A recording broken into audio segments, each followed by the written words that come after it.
It's now the turn for Dr. Camino for the 79 respondents to submit.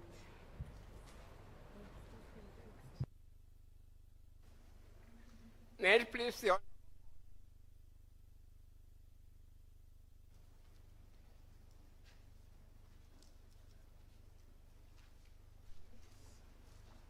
May it please the Honorable Court, I do apologize that when this matter was called this morning, I was not here at all. It's okay, Dr. Camino. Thank you very much. We understand. Yes. Yes.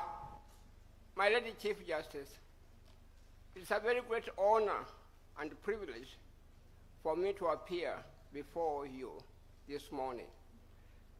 This is my first time to appear before you since you are elevated to the high office of the Chief Justice. My lady, we have known you for many years, and we know what you stand for. We are happy that you are now sitting on that great chair as the Chief Justice of the Republic of Kenya. And may I point out also respectfully that your deputy is the Honorable Lady Justice Mwilu. Lady Justice Mwilu, we remain proud of you. We remain very much having high regard of you for the courage and the boldness and the difficulties that you have gone through. But you have stood firm, and you will go down in history as a great woman. My Lady Chief Justice, may I say something to you that in our history as a country, there was a lady called Wangua Wamakeri. Wangua Wamakeri was a very courageous woman. She rose to a position, or a political position, within the Kikuyu community. And the men feared that she treated them very badly. To such an extent that the men took an oath and said to themselves that never again shall they be ruled by a woman. My Lady Chief Justice, we still have some people within our own society, particularly men chauvinists, who seem to think that you may turn out to be like a Wangua or Makeri. They fear that you may probably not be someone who will listen to them. But we who have known you for a long time, we know that there's no way you can become Wangua or Makeri. You will treat men and women gradually. The Honorable Lady Chief Justice, yourself and your deputy, you join Club of Great Women of Kenya. You join women like Mora of Kisii, who fought the colonialists very energetically. Lately, the two of you join great women like Professor Wangari Maathai, whom I had the privilege to appear for in court, to represent her in many cases, a very bold woman who was tortured, but she stood firm, and she deserved to get the rank of, to get the prize of a Nobel Prize as the first African woman in this country. My Lady Chief Justice, I would like to mention one or two people who have not been mentioned at all. I think that it's appropriate that we should mention our first Chief Attorney General, the Honorable Charles Njonjo. He had his own shortcomings, but it's not appropriate for us, according to the African custom, to emphasize the shortcomings that he had at all. But he was our first Attorney General, and he was Attorney General for about 21 years. But one thing that he stood for, and which we shall remain grateful to him as a community and as a country, in that he was able to preserve and stand for the sovereignty of our country. At that time, the country was going through a very difficult time. We had coups all over Africa. We had people who wanted to secede from the Republic of Kenya and go elsewhere. Some of our neighboring countries were making claims to our borders and so on. But he stood firm, and he was able to protect the executive, to advise the executive, and we were able to preserve the sovereignty of the country. We must remain grateful to him. I would also like to mention two other people.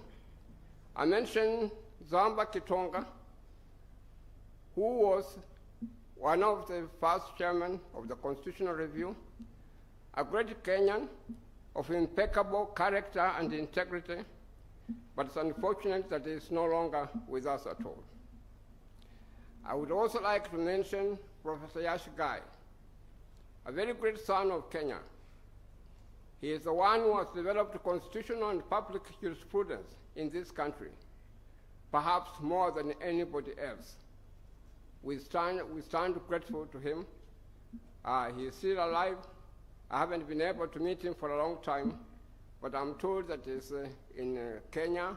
He is living in Nairobi with his lovely wife, Professor Cottrell.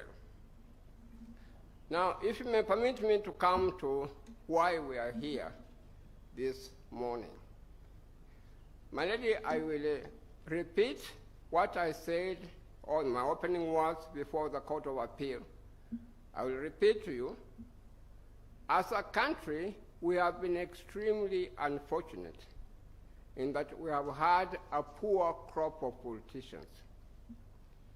The first crop of politicians that we had in the country measured very favorably with world leaders, with world politicians like Gandhi, like Kwame Nkrumah, like Nehru, and others.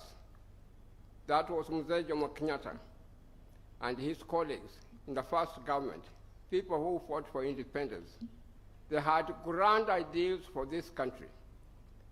But then thereafter, after their demise, we have now current politicians, and there's very little really to admire them for. Recently I said in Court of Appeal that most of them you get the impression that they are job seekers, they are office seekers. And they come up with things like amendment of the Constitution because they want to continue to be in power. They don't seem to have really much that they can offer the country. Now, I would like to emphasize one thing, my Lady Chief Justice. To look after a country, you must have a creative mind. That is very important. You must have a creative mind where you are able to come up with ideas that can be able to rule the country. And whenever you have a poor politician who runs short of ideas, the immediate thing that he will tell you is that let us amend the Constitution. And that is what precisely happened with the first Constitution. It was amended many, many times, to such an extent that it ceased to be a Constitution. It was not better than toilet paper at all. We were not proud of it at all. And some of the problems we have at the moment is because of the frivolous amendments of that Constitution that was now overthrown by the 2010 Constitution. Now, there has been a lot of talk about basic structures. I do not wish to dwell very much to go into what has already been said, my very able learned friend. And at this stage, probably I should mention my able learned friend, Mr. Harvey. I thought he did a very good job. He opened the case very well, and he exhibited the impression that he's a person who's very well read and has read the brief very well. I do not wish then to go into a lot of details at all. And I may point out at this stage, my Lady Chief Justice, that should I try to repeat myself, I would have no objection if you tell me that Camino, we have already heard that, move on to something else. Now I will refer you to the Constitution of Kenya straight away. May I refer you to the preamble? The preamble of the Constitution of Kenya is very important when you are considering the question of basic structures. Acknowledging the supremacy of the Almighty God of all creations. My lady, may I pause there? That first sentence, acknowledging the supremacy of the Almighty God of all creation. My lady, it shows that there is something above the Constitution, written Constitution of Kenya. It brings in the concept of natural law. And if any amendment or any proposed amendment is against the supremacy of the Constitution, the supremacy of the Almighty God, that amendment must be struck out. It's a higher law more than the Constitution or the other written words that we find in the Constitution. Honoring those who heroically struggle to bring freedom and justice to our land. Again, that reminds us very emphatically that we should not forget the history that this country went through at all. Dirty and rotten history of assassinations, people having to fly from this country, of the Nyayo era. And at this stage, I may probably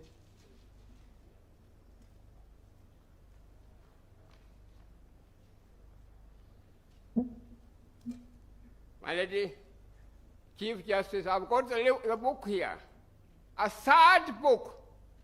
We lived to tell the Nyayo story. I am almost crying. These were people who were tortured, who slept in cells with water. Some of them thereafter died immediately. They were not fortunate to live as long as Camino is living at all. They could probably have lived much longer. We have them here. It shows the history of Kenya.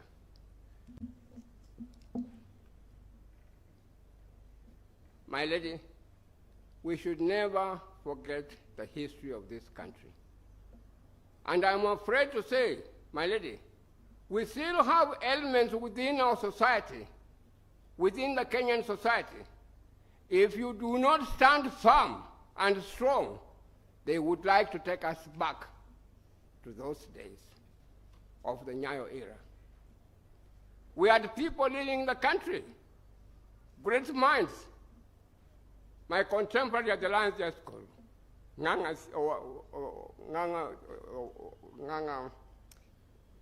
Tiongo, living in America. He cannot live in this country at all. Alamin Mazrui, living in America. He cannot live in this country at all.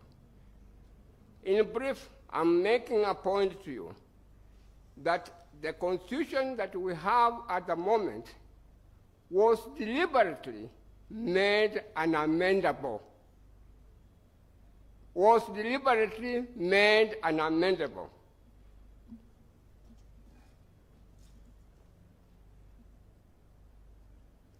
And I refer you in this case to the book called Constitutional Amendments, Constitutional Amendment by Rosnai. I refer you to page 258 of that book. Page 258 of that book. It mentions Kenya, and it says Articles 255 to 257, different procedures for different provisions. The heading is that these are provisions that are, although they are provided for in the Constitution, but they do not have the force of law at all because they cannot be properly interpreted by the courts at all. So I'm taking the position, my Lady Chief Justice, that the Kenyan Constitution, if you read it very carefully, the entire Constitution, it seems to have been drafted in such a manner that, strictly speaking, this Constitution is not amendable at all. The idea being that if you allow people to amend it, that we shall, within a short time, not have a constitution at all. Now, if I may now take the court to the preamble again. Proud of our ethnic, cultural, religious diversity, and determined to live in peace and unity as one indivisible sovereign nation. My Lady Chief Justice, that is where one of our problems we have. That is one of the problems we have as our country. And I refer you to a little book that I have.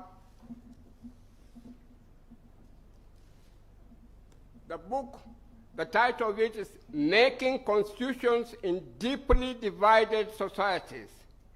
Making Constitutions in Deeply Divided Societies, by a lady called Hannah Lana. Making Constitutions in Deeply Divided Societies, by a lady called Hannah. And I will read only, with your permission, I read only 2 words, or 3 sentences. Nearly 190 national constitutions are in force today. More than half of them have been written or rewritten in the past 3 decades. Many of these constitutions begin with some versions of the famous 4 words, "We the people." Now, my Lady Chief Justice, we the people, are we really a cohesive society? We are tribes. Our political parties are tribal political parties. They share jobs in advance. Jobs are given according to what tribe you are. Whether it should be that, it should be that, and so on. We are already tribes. So we have a problem.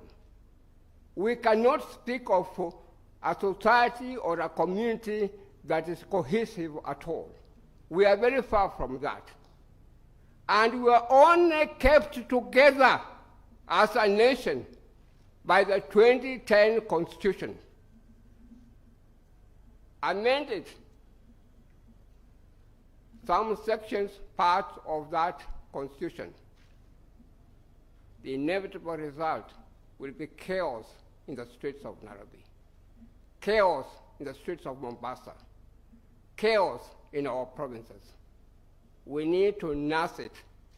We need to nurse our Constitution so that we give it opportunity to be fully implemented and to grow.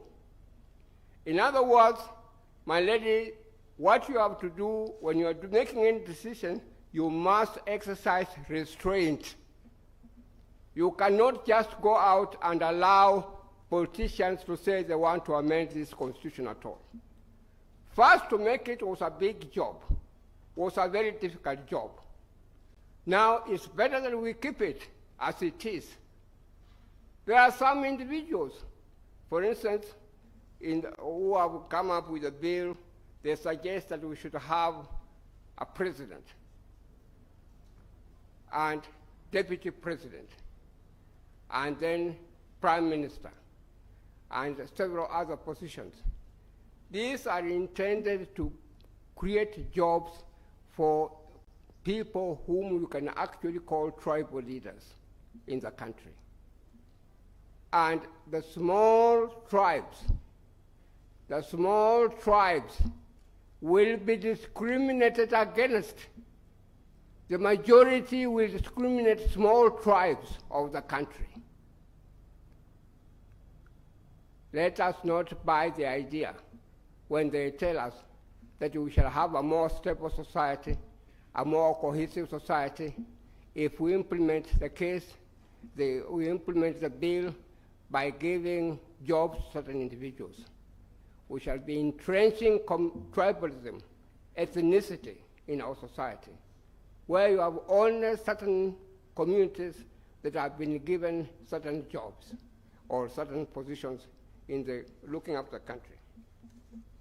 Permit me to go further. There is a respect for environment, which is a good idea, and there is a committed nurturing and protecting the well-being of the individual, the family, communities, and the nation, which we stand for, recognizing the aspirations of Kenyans for a government based on the essential values of human dignity, equality, freedom, democracy, and so on, and then exercising our sovereign and inalienable right to determine the form of governance and so on.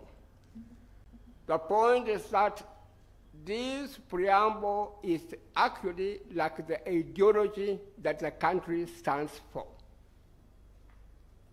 In interpreting Kesavananda case in India, their lordships, the judges, relied on the preamble to the Indian Constitution. The preamble to our Constitution is very important.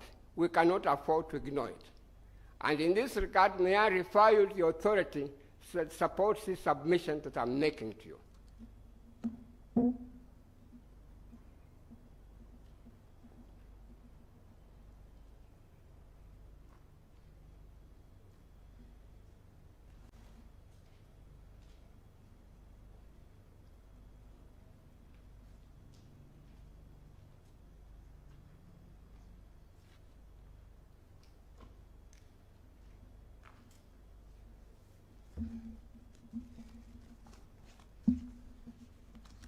Sorry, my leader, I cannot find the book very quickly, but I have a book that has been written by one of the authors in which he is emphasizing that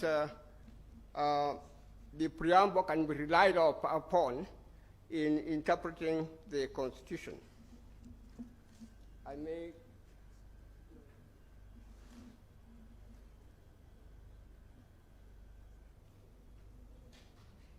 Yes, I found it, man. Hidden itself. I'm referring to a book called Interpreting Constitution, a Comparative Study. Interpreting Constitution, a Comparative Study, edited by Jeffrey Goldsworth. Interpreting Constitutions, a Comparative Study, edited by Jeffrey Goldsworth. And it says this at page 247. The court, that is the Indian court, the court has used the preamble of the Constitution as a basis for articulating the basic structures of the Constitution. That is a preamble. The preamble, the court has used the preamble of the Constitution as a basis for articulating the basic structure of the Constitution. And may I refer to the same book before I lose it again at page 265. And with your permission, let me read it to the Honorable Court. Despite its shortcomings, that's the Indian Supreme Court, the court can be proud of its record. The main responsibility for defending constitutionalism in India has fallen on non-elected authorities. May I pause there? There are some individuals in the streets of Nairobi who may say, why should the judges have such power? Why should the Supreme Court have such power? Why should the Court of Appeal have such power? Why should the High Court have such power? Because they are not elected members of society. But the learned author is telling us this, that the power to amend, the power to guard and look after the Constitution in India is no longer with the elected members. It is no longer with elected members. May I again read this provision very shortly. Despite its shortcomings, the court can be proud of its record. The main responsibility for defending constitutionalism in India has fallen on non-elected authorities, such as President. President of India is not elected, the Honorable Chief Justice. The Election Commission, the National Human Rights Commission, and the judiciary. So the point I wish to emphasize to you is that you do not have to be shy to make decisions at all. The fact that you are not elected people is neither here nor there. You are a powerful institution that should protect our 2010 Constitution. It goes on, the Supreme Court, as the apex court with the power of judicial review over all other authorities, has shouldered the heaviest burden. Its assumption of power to review constitutional amendments, which our law also provides for. You can review the constitutional amendments, has made the most powerful court in the world. My Lady Chief Justice, we want this Supreme Court to be the most powerful court in the world, to be the most powerful court in East Africa, to be the most powerful court in Africa. May I again continue? Has shouldered the heaviest burden. Its assumption of power to review constitutional amendments has made it the most powerful court in the world. It has evolved from a timid, positivist court into a very activist one. Its more prominent policy-making role has stemmed from its expansive interpretations of fundamental rights and directive principles, and its liberalization of procedural rules governing access to justice. Through its development of that role, the court has earned widespread legitimacy, which has helped to ensure that its decisions have been generally obeyed. My Lady Chief Justice, now that you are sitting on that chair of power, we are asking you respectfully that you give interpretations to the law, to give it interpretation to the Constitution, so that this case or this Constitution or this court becomes the most powerful court in this country and outside this country. My Lady, I've just been reminded by my junior, Valentine Khamenei, that I've only 7 minutes to go. May I say with respect, I know that you have been giving people 15 minutes or 10 minutes or so on, but if I may say with tremendous respect, I usually think that I have a creative mind, and I can say quite a bit, not for selfish reasons, but I can say quite a bit that can help in shaping the jurisprudence of the country. I ask you very respectfully that you extend my time, that you do not give me only 15 minutes or 20 minutes to address you at all. You give me a little bit longer than that. I think that I can make a contribution to the jurisprudence of this country. My Lady, you remember I talked about the sad history of this country. May I make a reference to 2 books only?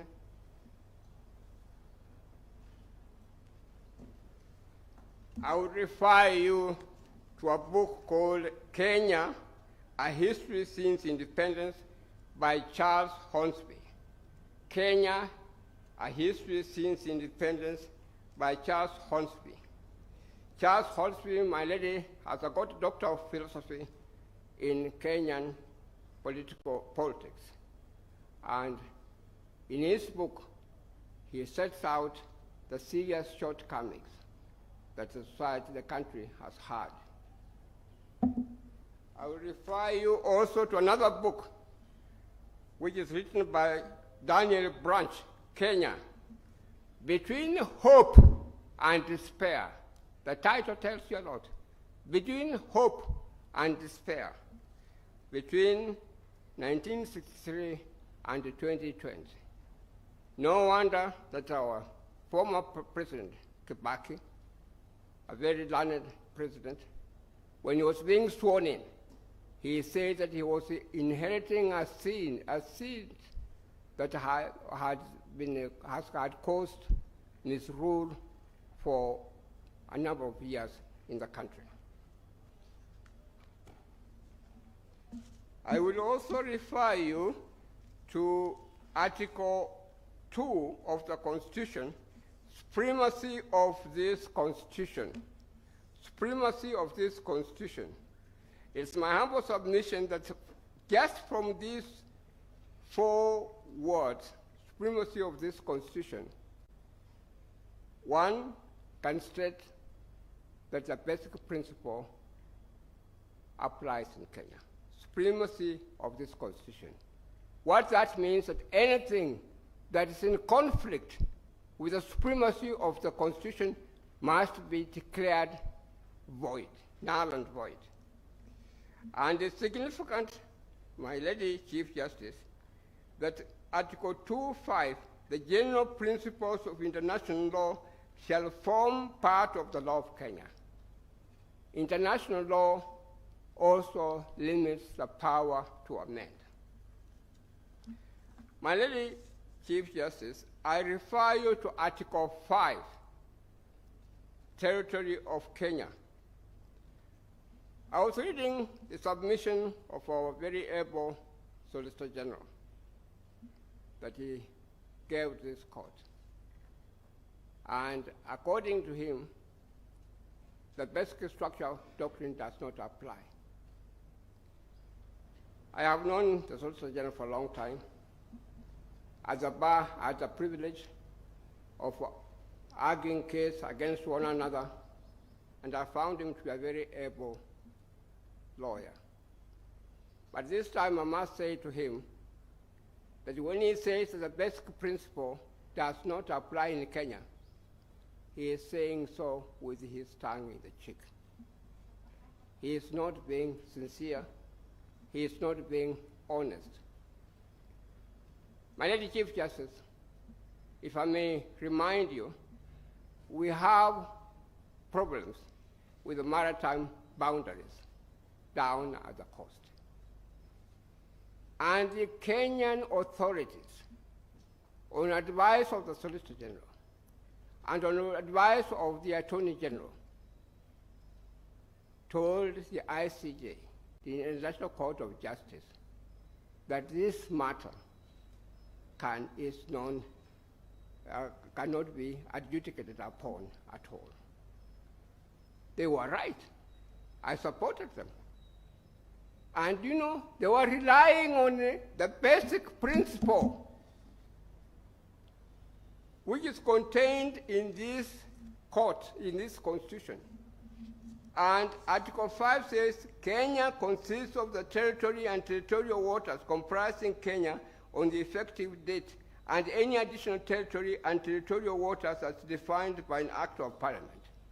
This is an issue that any court cannot sit and make a determination upon at all. And they were right. It is a basic principle that the able Solicitor General advanced to the ICJ or advanced to the lawyers that let us not go to ICJ. We shall be wasting our time because this is a matter that cannot be litigated upon at all. May I refer you again, very respectfully, to Article 143, protection from legal proceedings. That is the President. Protection from legal proceedings by the from legal proceedings. This with respect to President. Article 143, Article 2. Civil proceedings shall not be instituted in any court against the President or the person performing the functions of that office during their tenure of office in respect of anything done or not done in the exercise of their powers under the Constitution. It is my humble submission, my lords, that if the president is not acting within the law and is not acting within the Constitution, it is actionable. He will be doing so at travers the Constitution. And Dr. Camino, how much more time do you need? Your time is up, and we have a lot more work to do. Could we give you another 10 minutes? Oh, 10 minutes. Okay, I'm most grateful. 10 minutes? I'm most grateful. 10 minutes, I'll finish. Yes. My lady, I'll finish. Yeah. And then, my lady, I refer you to Article 259, which deals with the construing this Constitution. Yeah. Particularly Article 3, which says, 259.3, every provision of this code shall be construed according to the doctrine of interpretation and so on. That's so much I can do.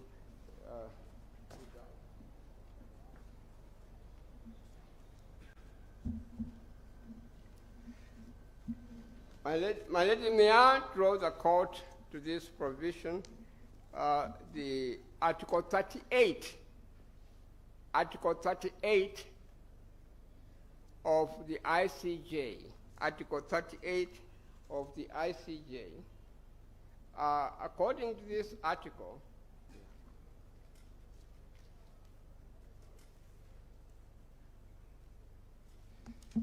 Article 38, my lady,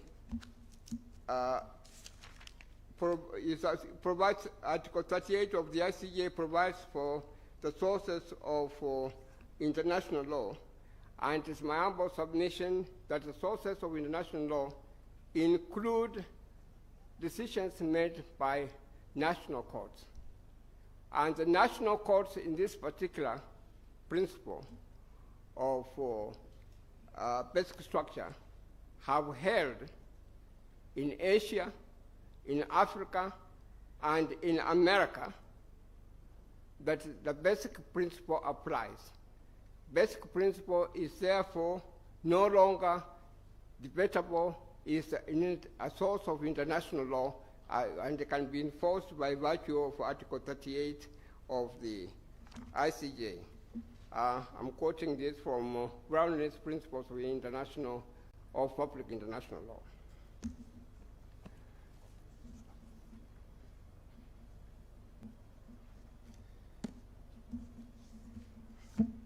I would refer you to a book called The Changing Structure of International Law by Professor Friedman, Professor of International Law at Columbia University.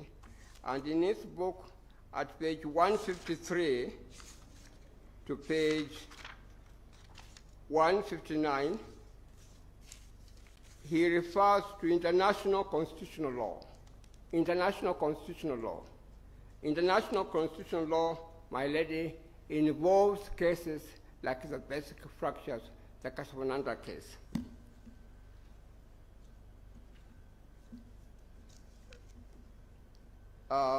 Regarding the misrule, I'm relying on the book authority called Democracy by Condoleezza Rice, which is to be found at page 216 to 217, where he emphasizes or where he sets out what former President Kibaki said when he was being sworn in.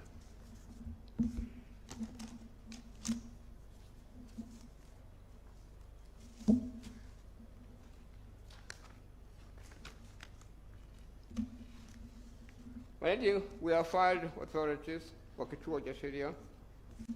We have filed written submissions, rely on the legal authorities, we rely on the submissions that we have filed. And I invite you very respectfully that you uphold the decision of the Court of Appeal, you uphold the decision of the High Court, and you hold that basic principles apply, and the President does not enjoy immunity at all. With those remarks, I say to you, thank you very much. I'm sorry I've had little time. I would have liked to talk more, but out of respect for the court, I should obey what the court says. Thank you very much. Thank you very much, Dr. Kaminwa.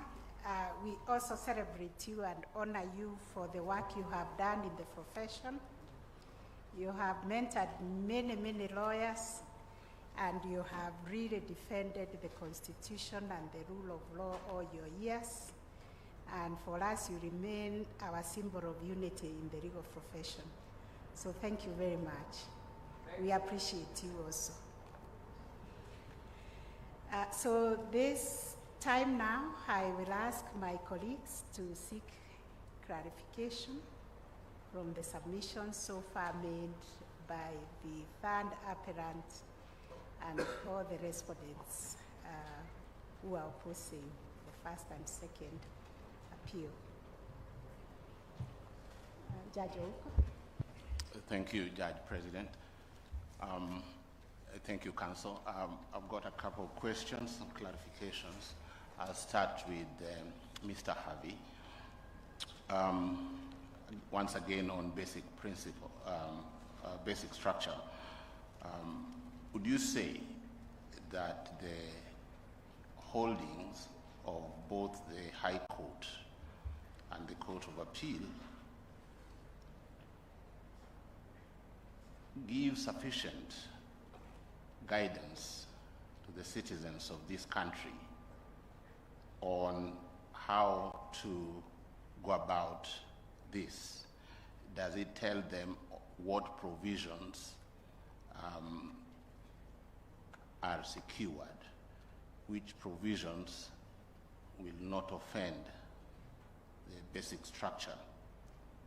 Because looking at the decision by the High Court, it seems that from the preamble to all the 18 chapters, including the 6 schedules, are no-go zones. The Court of Appeal affirming them, but with a bit of modification, seem to say that the entire Constitution actually says the Constitution itself and all that it contains. Same court seems to suggest that yes, there is basic structure, but it's codified or enacted in 255(1). And that for you to touch it, you must go through some 4 sequential steps. But these steps are not spelled out by the court. So the question is, have we guided as a judiciary, as courts, the citizenry sufficiently to know how to go about this in future? The second one is related to the 4 sequential steps. What is the basis of this? Is it part of the procedure contained in Article 255(1) to 11? Is that can we find it there, these 4 sequential steps, or is it something we picked from somewhere else? That will be it for Mr. Harvey. My next question is to Ms. Kituku for Muhuri. The attention of the High Court, and I believe that of the Court of Appeal, was drawn to the fact that there are certain actions that had been taken by IEBC by the time they were being told that they were not properly constituted. For instance, there were 30 by-elections that had taken place, and I dare add that even the election of the President of the Court of Appeal was done during this period. What is the status in law of these actions that were taken when you said the commission was not properly constituted? My lady, that's all from me.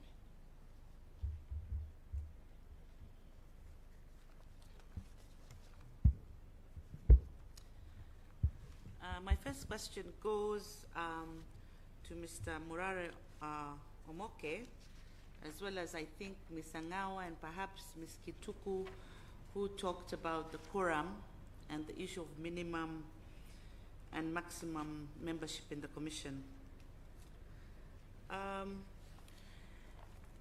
In the Constitution, there are express provisions for quorum, for Parliament, for the impeachment of the President, for the Supreme Court, and when you come to the chapter on the counties, the legislation for counties must provide for quorum. Then there are other institutions or agencies like cabinet, like the commissions, where they prescribe a minimum and a maximum. This is different from quorum. You seem to suggest that quorum ought to be read in to the Constitution, whether or not there is legislation. My question then would be, for what purpose then has the Constitution stipulated a minimum and a maximum? What is the purpose of putting in a minimum or a maximum? What do those words mean? My second question goes to Mr. Ongoya. You know that this matter has come to us as an appeal as of right. And I wasn't sure that, it seems to me that you're suggesting that where there is a question of constitutional interpretation, which is pegged on the actions of a state agency or body, then we, on second appeal, would be bound by the rule of factual limitation on a constitutional question, constitutional interpretation. I just wanted you to clarify that. Finally, to Ms. Kituku, you've suggested that the IEBC, the public participation was not enough, the use of the website. What would you be suggesting could be a method that the IEBC could use in order to reach the Kenyans who you say were not reached? Secondly, I wasn't clear. You talked about evidence that there is no participation in county assemblies. Then you said that the county assemblies have not participated in this case. I was hoping that you could perhaps point to us on record the evidence that shows that there was no participation at the county assemblies, just to clear up the point you're trying to make. Thank you. I think I can follow that up by seeking clarification also from Ms. Kituku on the question of public participation. And we all recognize that there was no legal framework to guide the process of public participation.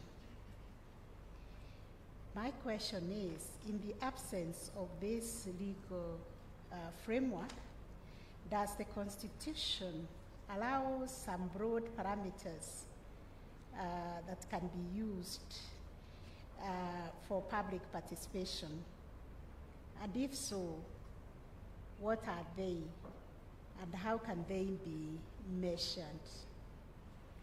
The other one is also a follow-up, maybe to Dr. Kaminwa, and this is about the basic structure. I'm happy you are now calling it the principle, because I've been wondering in my mind, when does a doctrine become a doctrine of general usage under the common law or under the international law? But now you say even judgments from the Commonwealth can be elevated to the same level as the international law that is applicable in Kenya as per Article 2(5). Those principles are jus cogens, known as jus cogens. I'm wondering, at what stage does a judgment of the court get elevated to that status? What does it go through to be elevated to that status of principle of general application under the international law.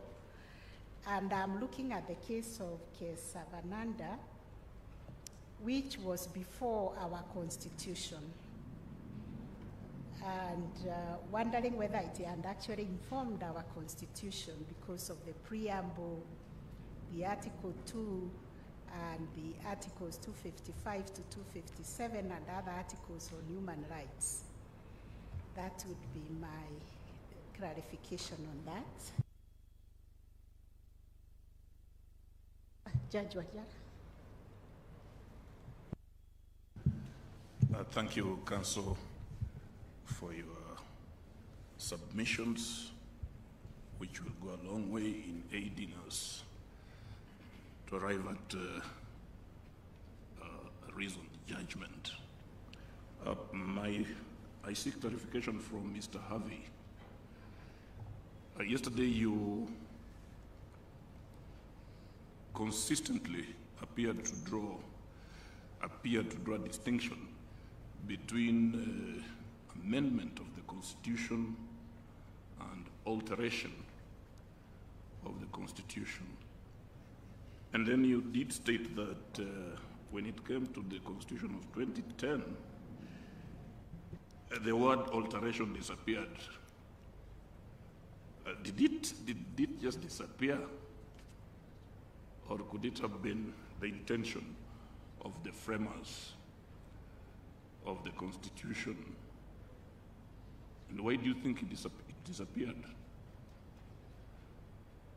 And if it did disappear, independent of the thinking of the framers, how would this court resuscitate it in a constitutionally interpretative manner?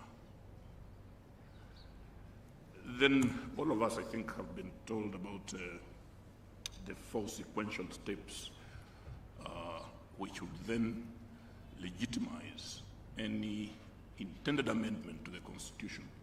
And I think, Mr. Harvey, you can again weigh in on this one. The idea of constituent power, where and how do you locate the juridical form of such constituent power? And then finally from me, I go back to ETOPS. Let's get back to ETOPS. I have a feeling it could become a doctrine in future also. So this is then Ms. Angawa and maybe Ms. Kituku.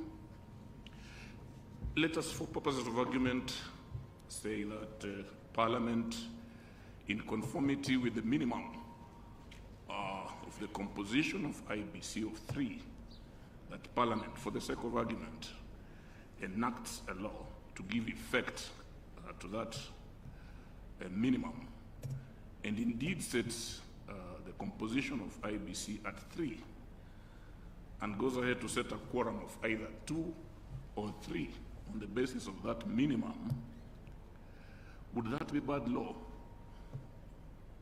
That's all from me. Thank you very much, Mr. Lesinko. If I heard you correctly, you said that the Indian Constitution protects eternity clauses from amendment. Where is that law that says so? What are these eternity clauses? Because if you look at Article 368 of the Indian Constitution, Parliament can amend any article of the Constitution, including 368 itself. But there's a procedure set out in 368. Interestingly, in fact, in India, no court can attempt to challenge, can attempt to overturn any amendment by the legislature, including the state legislature. So where do you get this? What are these eternity clauses that you're speaking about that are not amendable? Where do you get that from? Mr. Harvey, in follow-up to the questions by my two colleagues, at paragraph 1289 of Kesavananda, the judges are saying the history of India and learning from experiences of other countries have endeavored to make their constitution as precise and as detailed as possible so that one need not depend upon judicial interpretation to make it survive. Correspondingly, they are made it flexible so that there is need for amendment can be done. In that context, looking at Article 255, and I borrow this question from Senior Counsel James Orengo. If indeed Article 255 does not contain clauses that would not require amendment, and that under 255 you can actually amend all the clauses, what other clauses, what other matters, because 255.1 refers to matters, and I'm asking myself the question, under 255, it says if the amendment relates to any of the following matters, then those matters must be taken to a referendum under 255 or 256. Now, what are the matters outside the supremacy of the Constitution, the territory of Kenya, the sovereignty of the people, national values, Bill of Rights, term of office of the President, independence of the judiciary and commissions, functions of Parliament, devolution, and in fact, the provisions of Article 255. What other matters would you foresee as not requiring an amendment through a referendum, to which we must then defer to the primary and constituent power? What sort of matters are we thinking through? So that, because it's not enough to say, let the courts decide. We must understand as judges, as we sit here today, there are certain matters that you're saying are reserved for us. What matters are those in your thinking? Mr. Dasa and Ms. Kituku, the questions have been asked by my colleagues about Article 250 sub Article 1. But I want to reiterate the question by putting it this way. No provision in a constitution like ours is placed in vain. So that I think in answering my colleagues' questions, tell us as a constitutional question, what is the purpose for 250 sub Article 1? I had arguments that IEBC can do some matters administratively. IEBC can do some matters as a matter of constitutional mandate. Now, explain to me what it can do under 250 sub Article 1 with the minimum of 3. Thank you, Chief Justice. Thank you. I think we'll follow the practice of giving you 3 minutes to respond.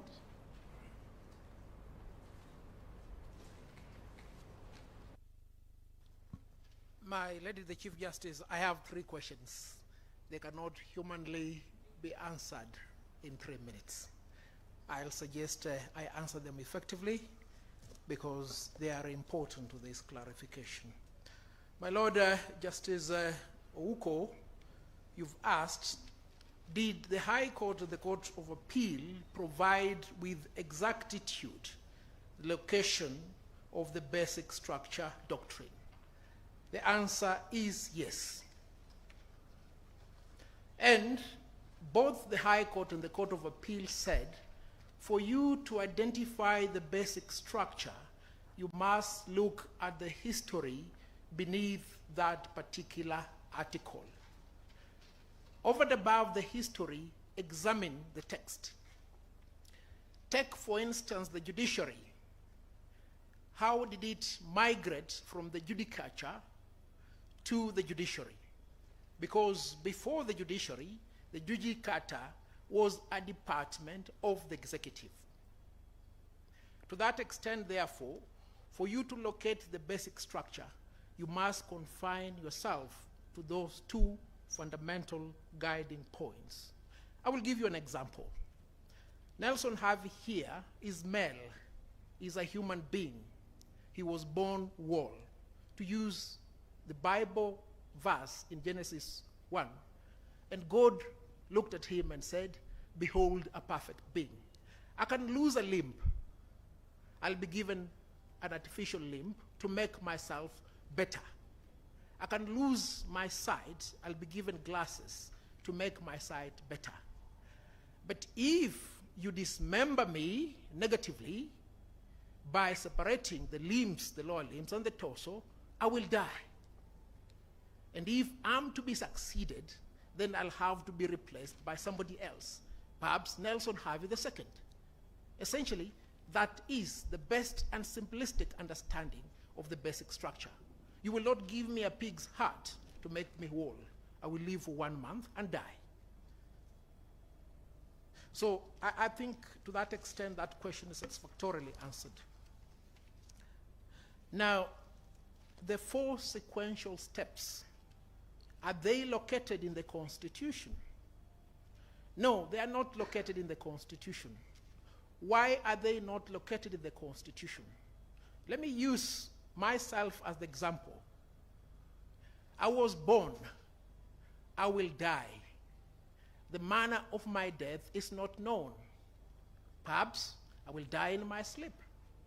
Perhaps, and to use Professor Githu's words, I will be assassinated because in my status I cannot be murdered, I can only be assassinated.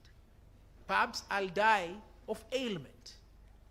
So you cannot define with exactitude the manner in which the Constitution will end. Therefore, if you see all these constitutions, the 2010, I believe I'm not being asked to stop. The 2010, the 1969, and the 1963, they do not provide for their manner of end. But when you look at the 2010 Constitution, you will see it repealing the 1969 Constitution. Those 4 sequential steps, you will trace them from the writings of Professor Nubweze. I can categorize them as primordial, as the imperial creation. You cannot find them within the body. Let me give you another example from the Bible. Trace the genealogy of Jesus in the book of Matthew, Luke, or Mark. You will see it sequentially taken back to Joseph, to David, and finally to Abraham and Adam. Beyond Adam, it is the Creator which is outside the being. And it is these basic concepts that must be read into the basic structure, doctrine, etc. And if there is a contradiction that may be introduced into this argument, let's go back to the being. There are 2 principles. One, we came into existence by creation. We'll follow the genealogy up to Adam. The other one, we came here by evolution. Whichever avenue you pursue, you must go back behind the being. And that is what we call the primordial power, insofar as the constituent power is concerned. Now, constitutions are peculiar to France and the United States of America. These are the 2 countries that said, we'll henceforth not be governed by an emperor or the King of England, but will formulate a way in which we'll govern ourselves. We'll set up a constitution with 3 fundamental organs: the executive, the judiciary, and the legislature, so that these functions will not be left to a monarch. Dr. Smokin Wanjala, you've asked, how did the word altar disappear? Was it deliberate? And what do we do about it? It is my answer that the disappearance of the word altar was premeditated and deliberate.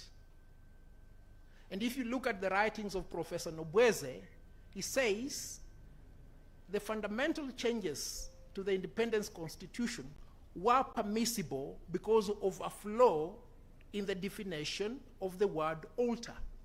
So that flaw has now been corrected. So that you will not graft an antelope on me and you say you have a being. That is the intention of the framers of the Constitution. And the court ought not to resuscitate it. Because if you do resuscitate it, you will have created the mode of death of a constitution. And that is not what the framers of the Constitution intended. We've gone back to tracing the origin of the constituent power. Does it have a juridical form? The Pharisees asked Jesus, when will we know the end of time? We will never know the end of time, but you will see the signs of the end of time. That is what the teacher said. Now, Aaron Ringera has given clarity to this matter in the case of Njoya versus the Attorney General at page 677. This is what he said. Indeed, it is not expressly textualized by the Constitution, and of course, it need not be. If the makers of the Constitution were to expressly recognize the sovereignty of the people and their constituent power, they will do so only ex abundanti cautela. For instance, I was born here in Kenya. I need not to have an ID or passport to use the terms of Miguna Miguna for me to be a Kenyan.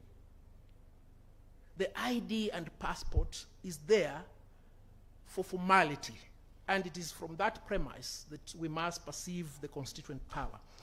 Justice Lenaona, you've referred to the Casavananda case, and you've asked us to create a clarity of where these other facets of the basic structure reside outside 255(1)A to J. Now, that is the reason as to why they have to be basic. When we were in Musingu, Ongoya went to study power mechanics, and because I didn't have greater qualification when I joined high school, I studied art and design. But there is a dichotomy between a diesel engine and a petrol engine. There is the carburetor and the injector pump. And if you doubt this difference, if you attempt to kick it like a stone, you will not travel. It is as simple as that. Now, what is the foundation of a democratic state? The foundation of a democratic state is based upon the social contract, with the trichotomy of parliament, judiciary, and executive. And if any of those two are fused, then you are obliterating and obscuring that dichotomy. And I can say affirmatively, from my limited learning of the law, that the basic structure must of necessity include the executive, the judiciary, the legislature, and the Bill of Rights. Because for the Englishmen, they said, oh, king, no, you cannot rule us like this. We must have the Magna Carta for us to have terms of engagement. For the French and for the American, they said, we must have a written constitution. And for that, the king will not be the legislative. The king will not be the judiciary. And will have rights, rights that you are not giving us, rights that inhere in us as being. To that extent, therefore, those must be entrenched and respected as the basic structure, which can be discerned outside 255, 1A to J. I believe I've done my part, or if there's a follow-up question. Yes, you took your time, 9 minutes. My lady, time is not of essence here. This is a serious enterprise. Yes. The Supreme Court only sits once after 5 years to determine an election petition. What is the hurry? Where are we going to? Yes, thank you.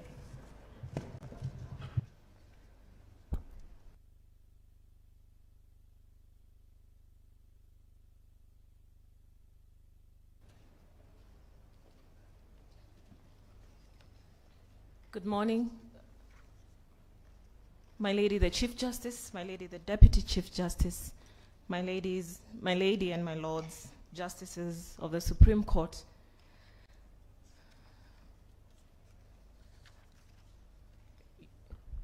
Your Lordship, Your Ladyship, Justice of the Supreme Court, Njoki Ndung'u, you have asked, there are express provisions on quorum for Parliament to conduct business for this court to sit. That's at Article 121 and Article 163(2).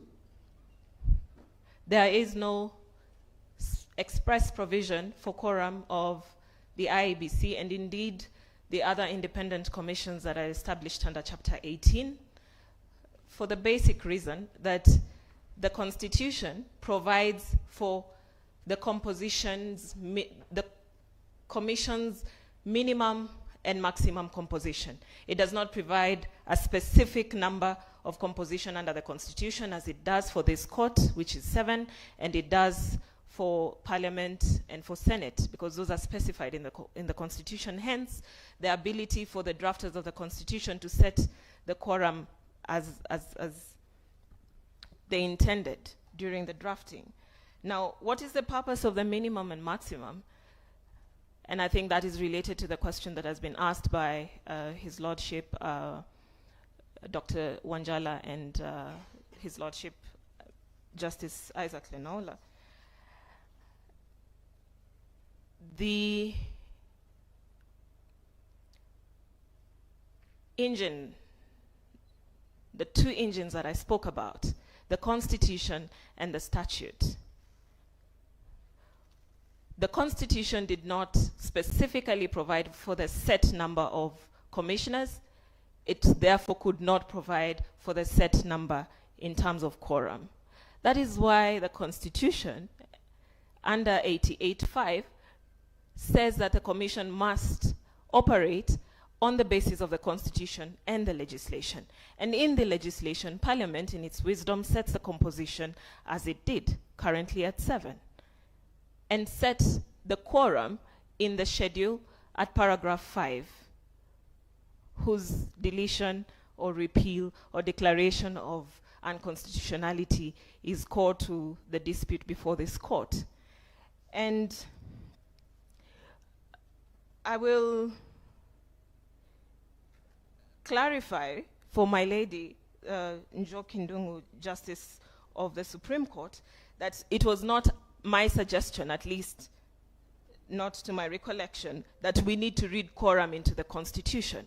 That seems to be the implied suggestion from the submissions of the IEBC, that we should read the minimum of 3 as the implied quorum for the Commission.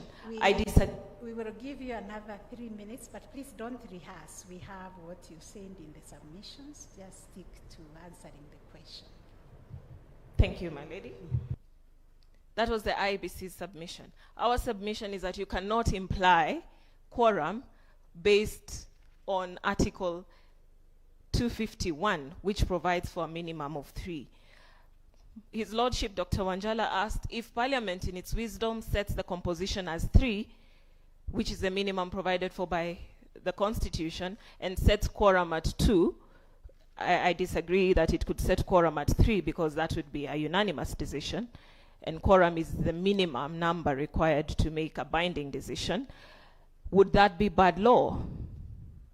If Parliament, in its wisdom, did that, went through the legislative process, gave an opportunity for public participation, had the views, and did that, and no one challenged that constitution of 3 in a court of law, and there is no decision of the court that finds it to be unconstitutional, then it would stand as good law. But as we speak, the section that provides for the constitution of the Commission has not been changed. So quorum cannot be a minority of that set composition. And I would like to end there and bring to this court the current situation.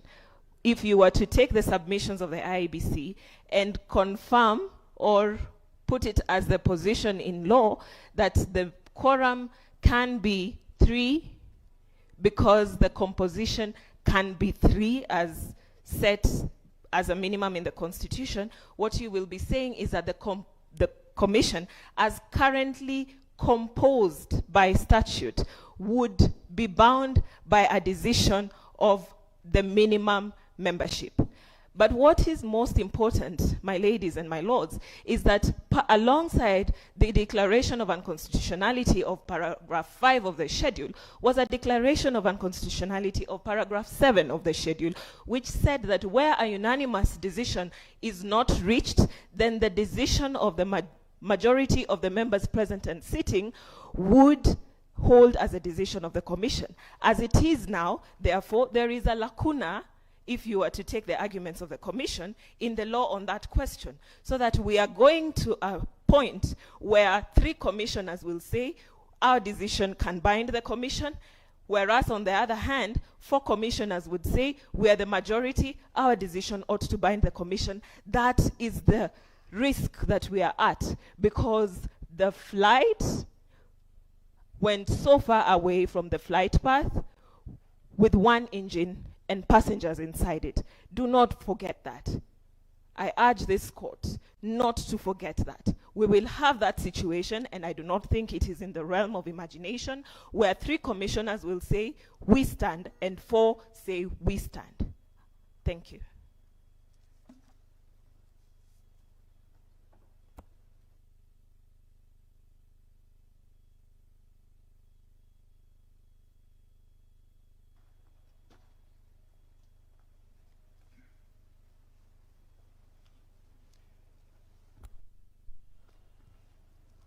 The Honorable, the Chief Justice, my ladies, my lords, my name is Justice Njiru Nyaga for the 3rd appellant. And for the sake of clarity, Justice is my name, not my title.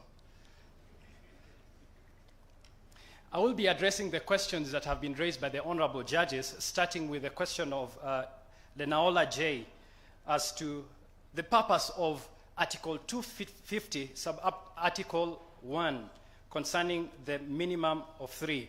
Can IEBC do some matters administratively? And the simple answer to that is no. And we wish to seek solace from the decision of the High Court in this matter, where they were explicit that the statute which has been implemented by, has been enacted pursuant to Article 88.5 does not make a distinction between administrative and policy issues. And that is a point of departure from the decision of Biwott, where the Biwott case was saying it is policy issues only. But the High Court distinguished that, and they said that is bad law, and they respectfully departed from that. So our straight answer to that is no.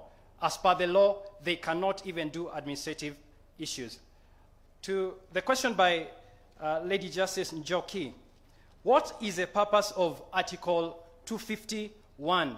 In essence, it just defines the composition, the minimum number of members who can compose an independent commission, because it is trite that there is safety in a multitude of councillors. And when you look at the Biwott case, the issue of quorum came up, and it was clearly defined that quorum is the minimum number that is required for a commissioner, for a commission to transact its business. So 251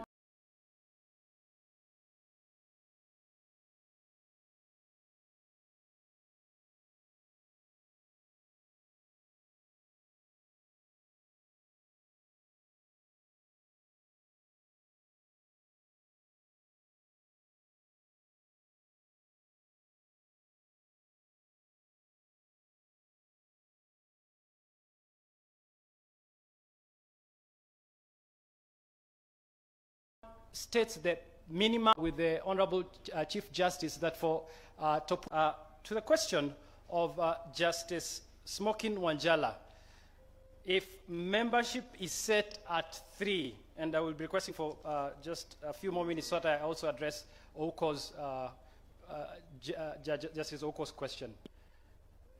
May I proceed? Thank you.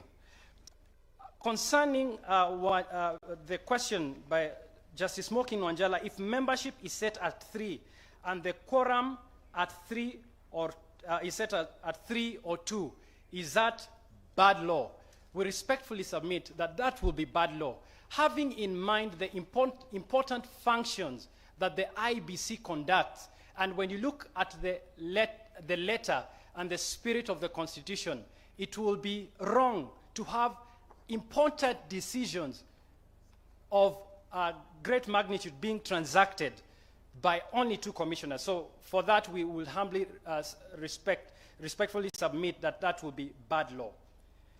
Concerning the last question by Honorable Justice Ouko, what is the status of the actions that were taken when the IEBC was not queried?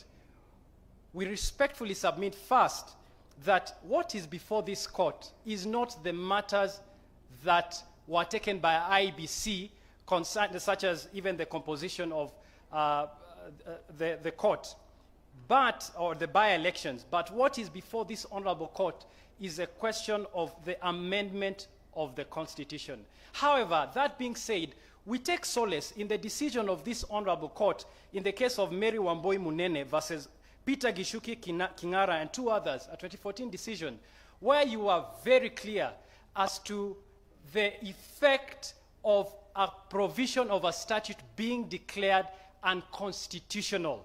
It can either be retrospective or prospective. Therefore, in this case, for matters which the court will look at and see that this, if we are to apply them retrospectively, they might have serious implications, the court can respectfully decide to have them be prospective. And therefore, we humbly submit that you do not buy into the suggestion that has been given by the Honorable, the former Attorney General, Professor Muigai, who I greatly respect, that in any such case, the default position ought to be the application is retrospective. And that is what the decision, that was your decision in the case of Mary Wamboi. And allow me just to finish with what Justice Kriegler said. And this is what he mentioned. I'll read quickly in that decision, which this court rightly quoted. If an act is void, then it is in law a nullity. It is not only bad, but incurably bad. There is no need for an order of the court to set it aside. It is automatically null and void without more ado. Though it's sometimes convenient to have the court to declare it to be so, and every proceeding which is founded on it is also bad and incurably bad. You cannot put something on it and expect it to stay. It will collapse. The default position concerning this matter is that the declaration of an unconstitutional amendment to a statute should be retrospective. And for that reason, paragraph 5 and paragraph 7 of the IBC Act, second schedule, still apply. I hope that I've addressed the questions. Yes, we have taken the answer. Ms. Kituku? I will invite now Mr. Topua.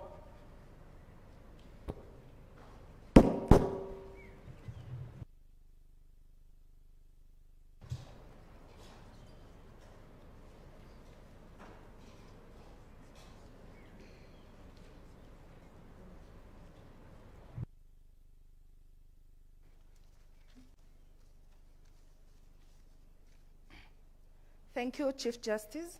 I will start with the question asked by the Honorable Justice Ouko on what would happen to the actions that have already been undertaken by the IBC when it was not queried. To answer that question, I would suggest and say that the powers of a court to issue a remedy upon a declaration are very varied. A court can suspend the applicability of the unconstitutional invalidity either retrospectively or prospectively. When it does apply it retrospective, it saves those acts that have already been done. When it applies it prospectively, it does cure the gap that would happen between the date of the declaration and the date that Parliament would be ordinarily remedy the invalidity. Therefore, in this case, we would suggest on the first aspect to say, number one, that either we apply it retrospectively or prospectively. The actions on Article 257.4.5 were done after the judgment in the Katiba Institute. So it will not have any effect on this, it will not change the status of that declaration. However, if there was no order that was issued suspending the declaration, a party that is aggrieved by that, if no order of suspension is issued, it means that the declaration, although issued in rem, cannot apply to each and every action that IBC did. A party aggrieved by a particular action that IBC did during that period it was not queried must move the court in order to have that declaration applied in that action that that party is aggrieved with. For example, if a party was aggrieved, on the results of the elections of the president of the Court of Appeal, that party must move the court and have that declaration apply in that case. So I refer the court to maybe the example in the Murwatetu case, when this court issued a declaration that the death penalty was unconstitutional. It did not mean that every convict who was on the death law was set free. However, that the lower court or any other judge who sought to apply that reasoning in the Murwatetu case had to bring it within the confines of the case that was before them. So it does not entirely apply bracketry, but just to be brought within the ambit. My lady Chief Justice, I think I'll be seeking more time. I have 5 more questions to answer from the members of the bench. Yes, if you can summarize them to answers, please don't rehearse your submission because we have it. Just zero in on the answer. Thank you, my Chief Justice. So we are giving you another 3 minutes. On the issue of public participation, as was asked by the Chief Justice and Honorable Justice Njoki Ndung'u, I will start by saying public participation is a factual issue. It can only be determined by evidence, whether or not there was public participation. The issue was specifically pleaded in the Third Way Alliance case that there was no public participation. None of the parties in the matter brought any evidence to prove whether there was public participation. In the absence of such evidence, then the court did find that there was no public participation. Although the counties had been sued and processed the bill without public participation, did not participate in the proceedings. So therefore, the obvious conclusion would be, in the absence of any evidence, there was no public participation. The issue of public participation was actually not contested. The IBC did not provide any evidence on the issue that was raised by public participation in the pleadings, in the Superior Court. On the question by the Chief Justice, how should this public participation look like? Ideally, it would be left to the IBC to determine how best to undertake public participation in line with the law and the regulations that exist. Its own procedures, administrative procedures, provided how IBC would undertake public participation in relation to verification and certification, in relation to signatures and Article 257 form. There are many methods that IBC could have done that. At a minimum, it ought to have perhaps provided the list of the supporters to the popular initiative at every polling station for inspection so that members can have an opportunity to engage with the list. Number 2, it could have also used other media services that are easily available to the members of the public. It could have used print media, all television, the radio station, TV, just to popularize that list. And also, it could have done what the Elections Act says, that's what I've said, through physical inspection of the register. On the question again by Justice Njoki Ndung'u, Justice Wanjala, and Justice Lenaola, on the quorum, on why Article 251 and its importance. I will start by saying that we can't find that answer in the CKLC report. The CKLC on the Constitution, there were concerns that sometimes the commissions could have been too big or they could have been too small. So the idea was to restrict the number of the commissioners. And number two, Chief Justice, I humbly request for 1 minute to wind up. Thank you. To restrict the number or provide Parliament with the leeway to set the appropriate number of members as commissions are different and carry out different constitutional obligations. For example, the Kenya National Human Rights Commission has 5 members set by registration. The National Gender and Equality Commission has 5.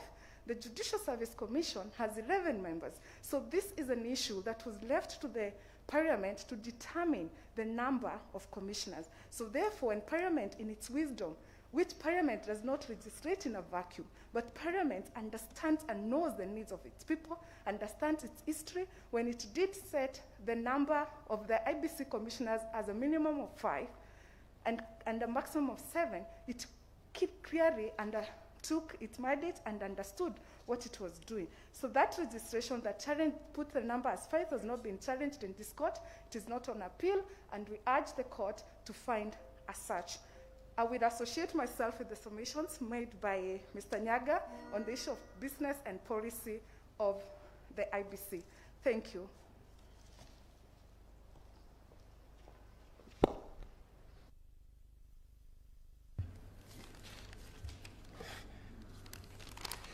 Thank you, my lady, my lords. Direct the questions. Am I suggesting that this court is bound by the rule of limiting itself to matters of law in case of a second appeal? Yes, that's what I'm submitting, for the following reasons. Article 163 that gives that right of direct appeal, it's a direct of appeal where what is at issue is interpretation or application of the Constitution. In doing that, you employ Article 259 of the Constitution, which provides legal principles.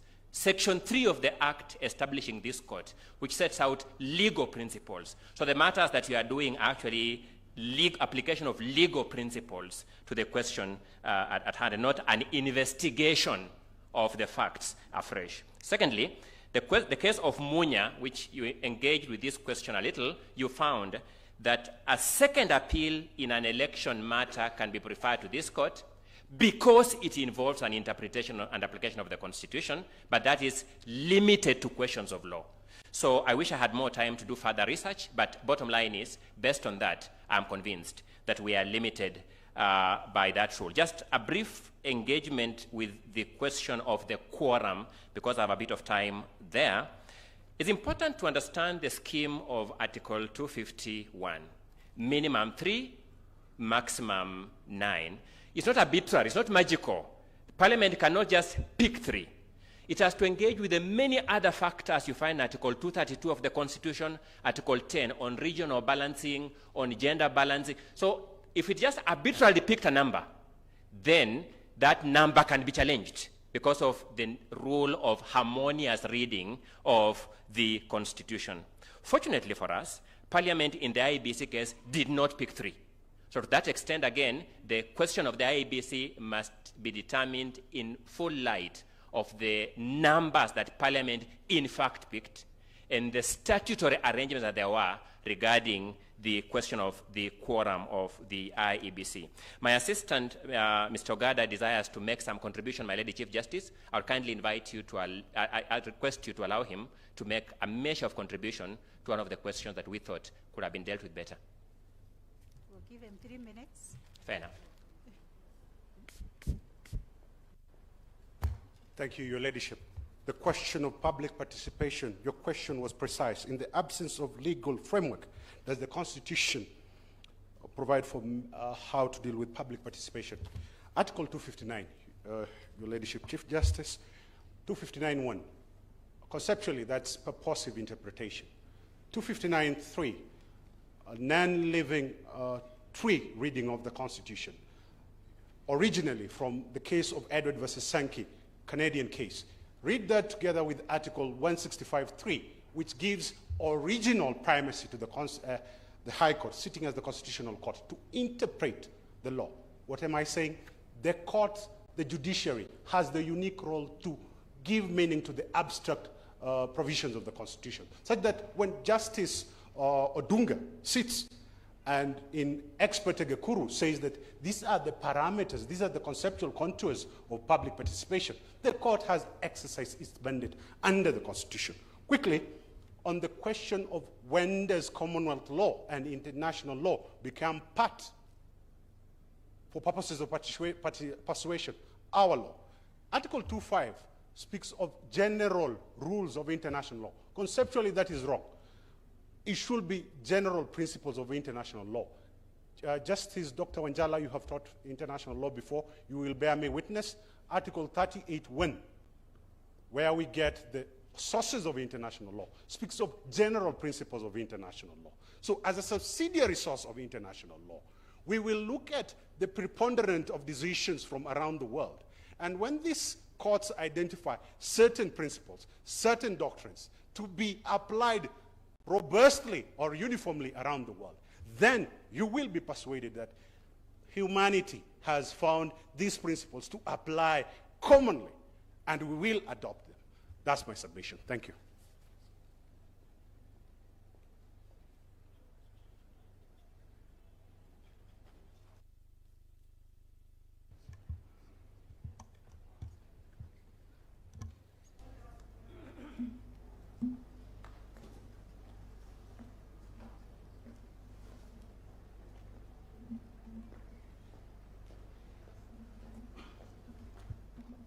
You have the floor, Dr. Camino.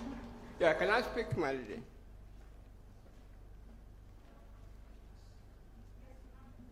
Yeah, thank you. My lady, I have understood your question, but with respect, we are dealing with a specific case, Casavananda case. And it's my humble submission that this case, Casavananda, is taken care of by Article 38 of the Statute of the International Court of Justice, Statute of International Court of Justice, which specifically refers to cases decided by national courts. And there is, this is referred to in page 41 of Brownlee's Principles of Public International Law, 8th edition, where he says very briefly, if I may read the sentence, Article 38, 1D of the Statute of International Court is not limited to international decisions. Decisions of national courts also have value. Decisions of national courts also have value. And specifically, the question is answered, which you have raised in the little book written by, the title is Unconstitutional Constitutional Amendments. Unconstitutional Constitutional Amendments by Yaniv Rosnai, pages 47 to 70. The basic structure has spread in Asia from India to Bangladesh, to Pakistan, to South Korea, Japan, China, Taiwan, Thailand, Sri Lanka, Malaysia, and Singapore, and in Africa to Kenya, South Africa, Tanzania, and Uganda, although Uganda is not mentioned, but Uganda, we have a case there. And then Central and South America, Caribbean, and it's my humble submission that this case or this decision has what we call the qualities of jus cogens. Thank you, my lady. I urge you again respectfully throughout this BBI appeal, let us forget about it and move on to something else in life. Thank you. Thank you.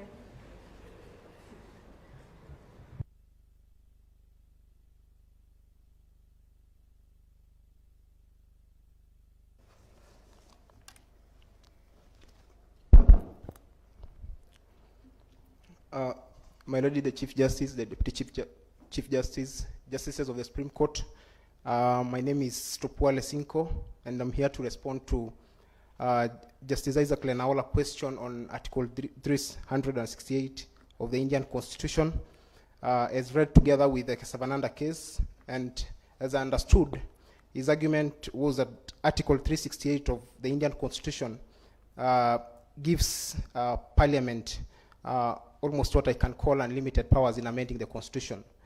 Let me first say that my import and my argument with regard to the Kesavananda case was in relation to the Attorney General argument that the High Court and the Court of Appeal erred in relying on that case, which actually is restricted on parliamentary amendment of the Constitution, is distinguished to the Kenyan current case, which was actually the issue of the referendum by the popular initiative.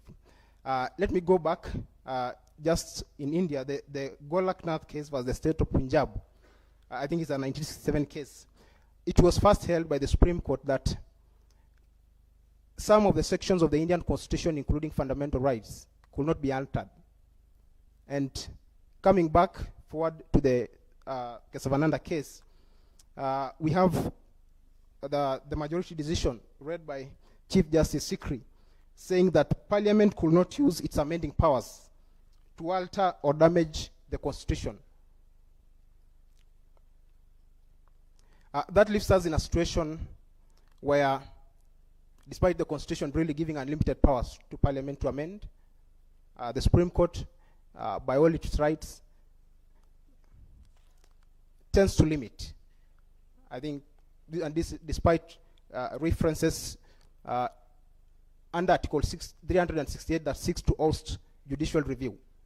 So it was my argument then before this court that the Kesavananda case may not actually be relevant so much to the current appeal under consideration, on the ground that my reading of the High Court decision and the Court of Appeal, the judges were clear, I think under paragraph 172 Superior Court and the majority decision in the Court of Appeal, that the Constitution of Kenya is amendable. No immutable clauses, no eternity clauses, and therefore the argument by the Attorney General cannot stand on that issue, because our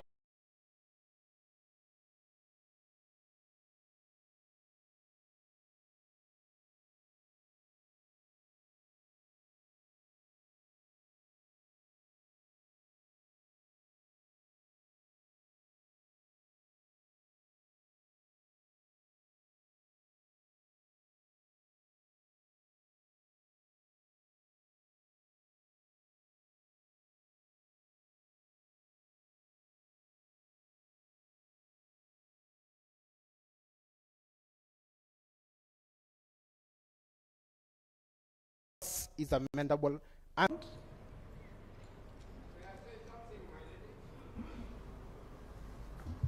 My lady, can you permit me to say something? Yes, Dr. Camino. Yeah.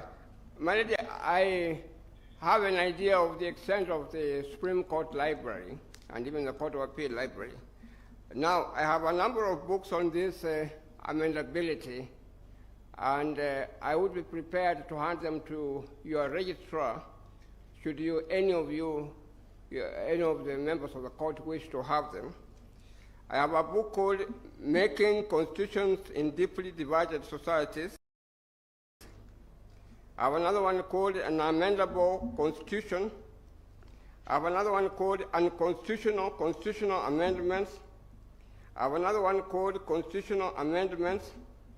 I have another one called Responding to Imperfection, the Theory and Practice of a Constitutional Amendment.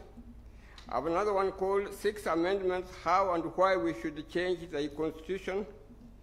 I have another one called The Foundations and Traditions of Constitutional Amendment. Thank you. Thank you for the donation. I'm prepared to hand them to the court should it be necessary.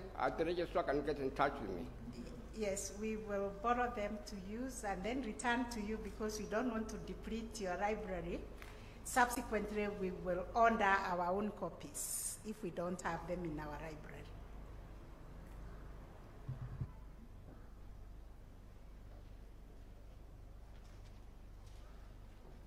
Your Ladyship, the Chief Justice, the legal team for the second appellant had requested that they do their response first, and the reason that they had requested was that so that whatever time they do not utilize for their response, subject of course to the court's convenience, they have kindly agreed to donate to us.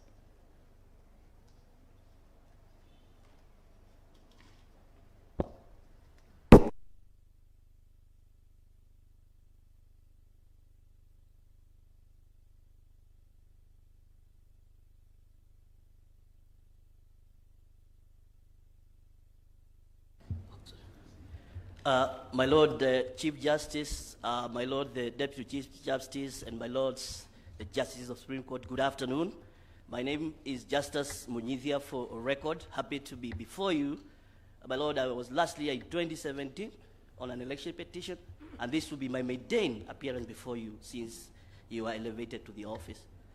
My Lord, you had given us 25 minutes, and we had 5 minutes left. I'll take 5 minutes to respond to Morara's question, and my colleagues will respond to the other issues. My Lord, this question was raised by Justice Lanola yesterday, and my lead counsel, Professor Gedhu, answered that the answer would be found in the decision of 208J as to whether the question of framing the referendum question was right. We have filed responses to that issue in that, and we have also put our written submissions. I will therefore highlight and say that we oppose that question with only one ground, that this issue was not live for determination. In doing so, my Lord, we realized that there was a definite finding by the High Court, and the Court of Appeal overturned or set that decision on page 8360 of the record of appeal. Why do we say that this matter was not ripe for determination? Lord, the only law that we have that governs the referendum in the statute books is the Elections Act, Section 49, Section 50, and Section 51. It is very clear that whenever questions of referendum arise, whenever those questions arise, there is a step that must be taken. Now, there is no doubt, and Morara has not responded to this, that the process was stopped when it was still in the National Assembly and some of the county assemblies. It had not moved to the President, who, once he receives the bill, will now forward it back to the IBC to frame the question. So that when we were in the High Court and the Court of Appeal, that question was not live for determination.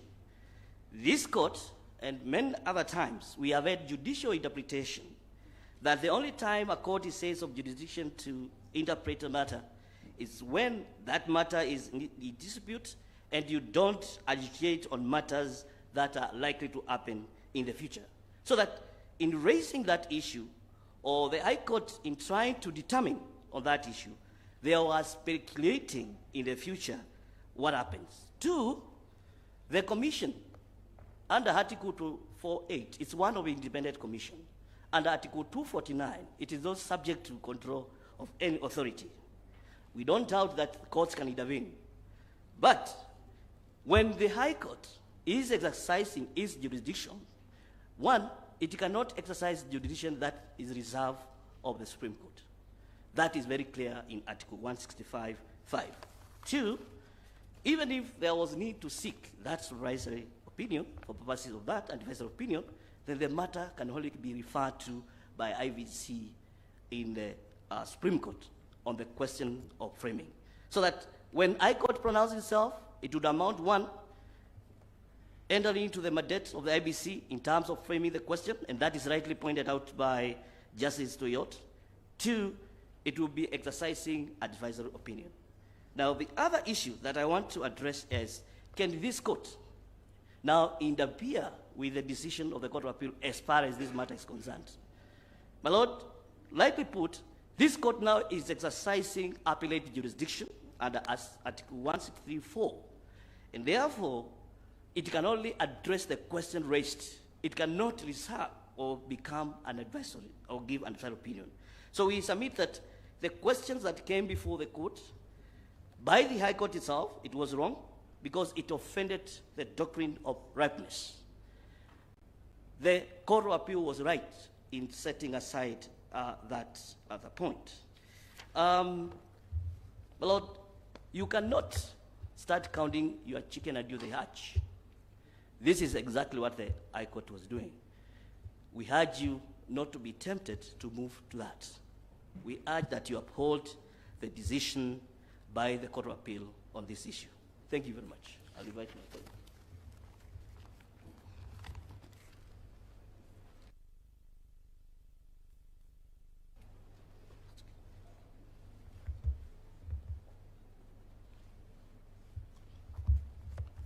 Good afternoon, my ladies and my lords.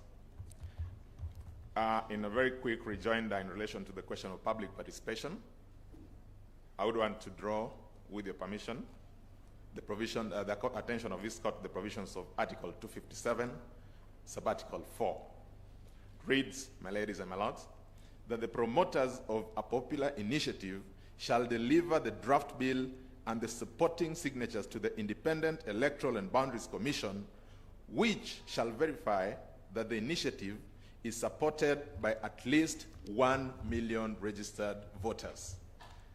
My ladies and my lords, the reason I draw your attention to that provision is because our appeal is limited to that particular provision. And specifically, the IBC did file an appeal in relation to a very targeted question, a question arising from the finding of, one, the High Court, that the IBC, in applying or interpreting the provisions of Article 257(4), is also called upon to confirm that the promoters of the initiative have conducted public participation. That was the first finding, and we did make reference to paragraph 577 of a decision of the High Court. Again, the second limb of our argument was whether the Court of Appeal was right in interpreting that Article 257(4) to mean that the IBC should have actually been the one to conduct public participation. My lords and my ladies, our position then, as it is now, is that a true reading of that particular provision cannot yield any of those two meanings. Now, let me get back to the responses that I've had from my learned friends. I've had two justifications. That one, the only two reasons why, in their view, the two findings can hold is that the IBC has time. So that under Article 257(4), there is no time prescribed for it to be able to then forward the bill and the signatures to the county assembly. My ladies and my lords, that, in my very humble view, would be a slanted reading of that particular provision. The second reason they give is that IBC is ordinarily expected to have money.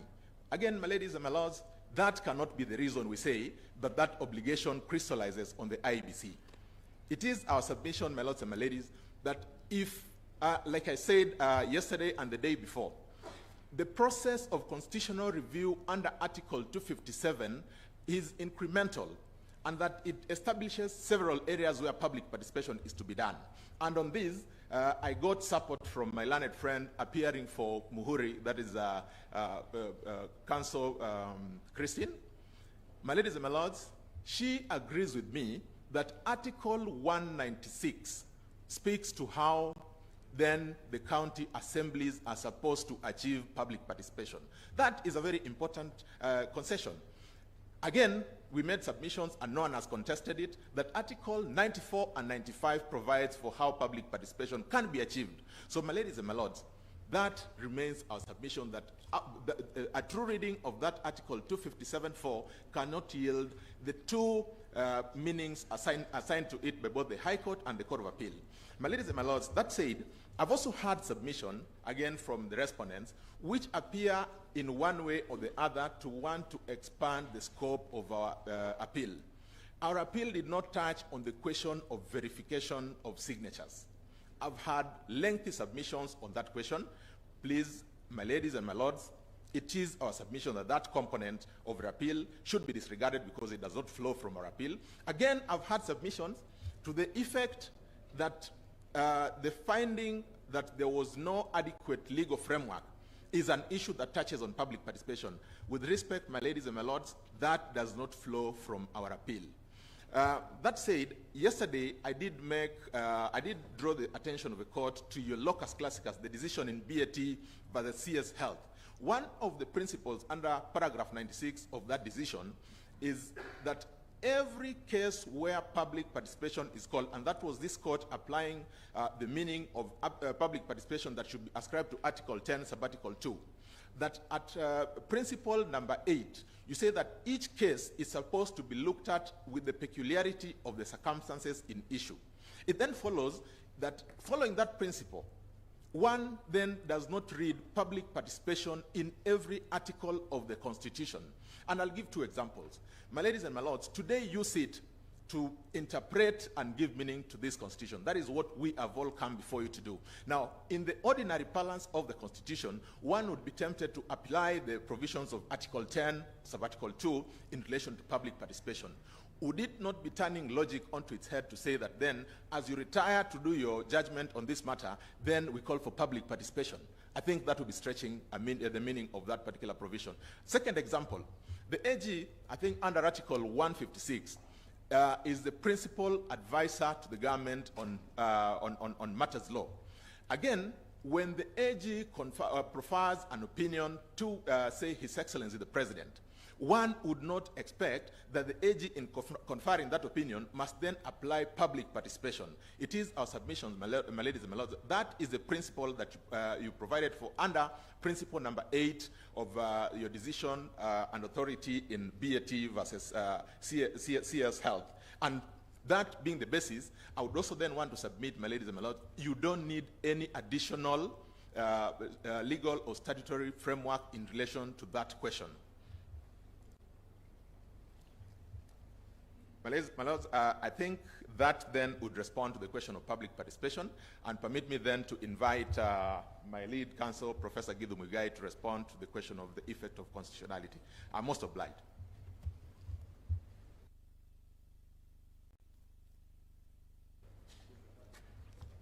My Lady Chief Justice, judges of the Supreme Court, I'll be very brief in responding to three main issues. Issue number 1 is the issue of quorum. It would appear that there is a confusion as to the significance of this matter, which I think needs to be clarified.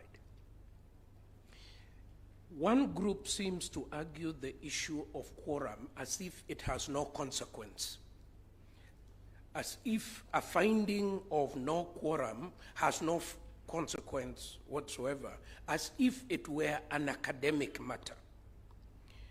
I think Mr. Justice Ouko, in one of his questions to us, sought to draw out that question of, is there consequence?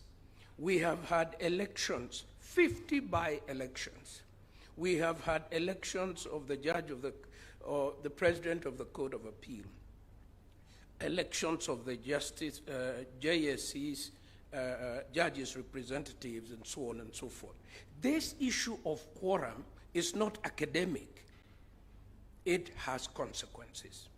Part of what was sought in the lower court was to find that part of the preparatory process leading to the election we expect in August, in a few months' time, was null and void for lack of quorum. So I want to suggest with the greatest possible respect that your lordships step back, take a deep breath, and worry a little bit about consequence. Number two, a question was raised again by the learned Mr. Justice Ouko. Is there some silence on the part of IEBC as regards the proposals to create constituencies and the compromise that may have on the IEBC's vested mandate? There is no silence. We are not embarrassed at all. We are only saying we appreciate that the Constitution is not cast in stone. Today we have a power. That power is well clarified. And it is a power to be exercised over a long period. But we have a constitutional moment in which the promoters of this bill feel requires a special intervention. That is not unconstitutional. And I'll give you an example, my lords. When we were involved in the post-2007-2008 problem, the Kofi Annan peace process, when we sat down, those who were helping in the background, there was a huge argument whether we could amend the Constitution then, because the Constitution said this is the Constitution of the Republic of Kenya and it stands above all other laws. One group insisted this is the Constitution of the Republic of Kenya and it is to be read alongside the accord, and the accord shall have equal force. Some people refused and said, no, you cannot do that. Eventually, that is exactly what we did. And all I'm saying is that there is a constitutional moment that may require a special constitutional intervention in the event that matter came and went, and we thank God for that. And finally, in the United States, for example, right now, there is a huge argument about expanding the Supreme Court. That argument arises because when President Trump was in office, he used that period to pack the court with Republicans. And now the court has swung dangerously to the right. And the Democrats are saying, let's add more judges to, and nobody has said that that is an illegitimate constitutional dialogue, that you cannot change that for any purpose. So it is our very humble submission that we have demonstrated that there was quorum at all material times, that the lack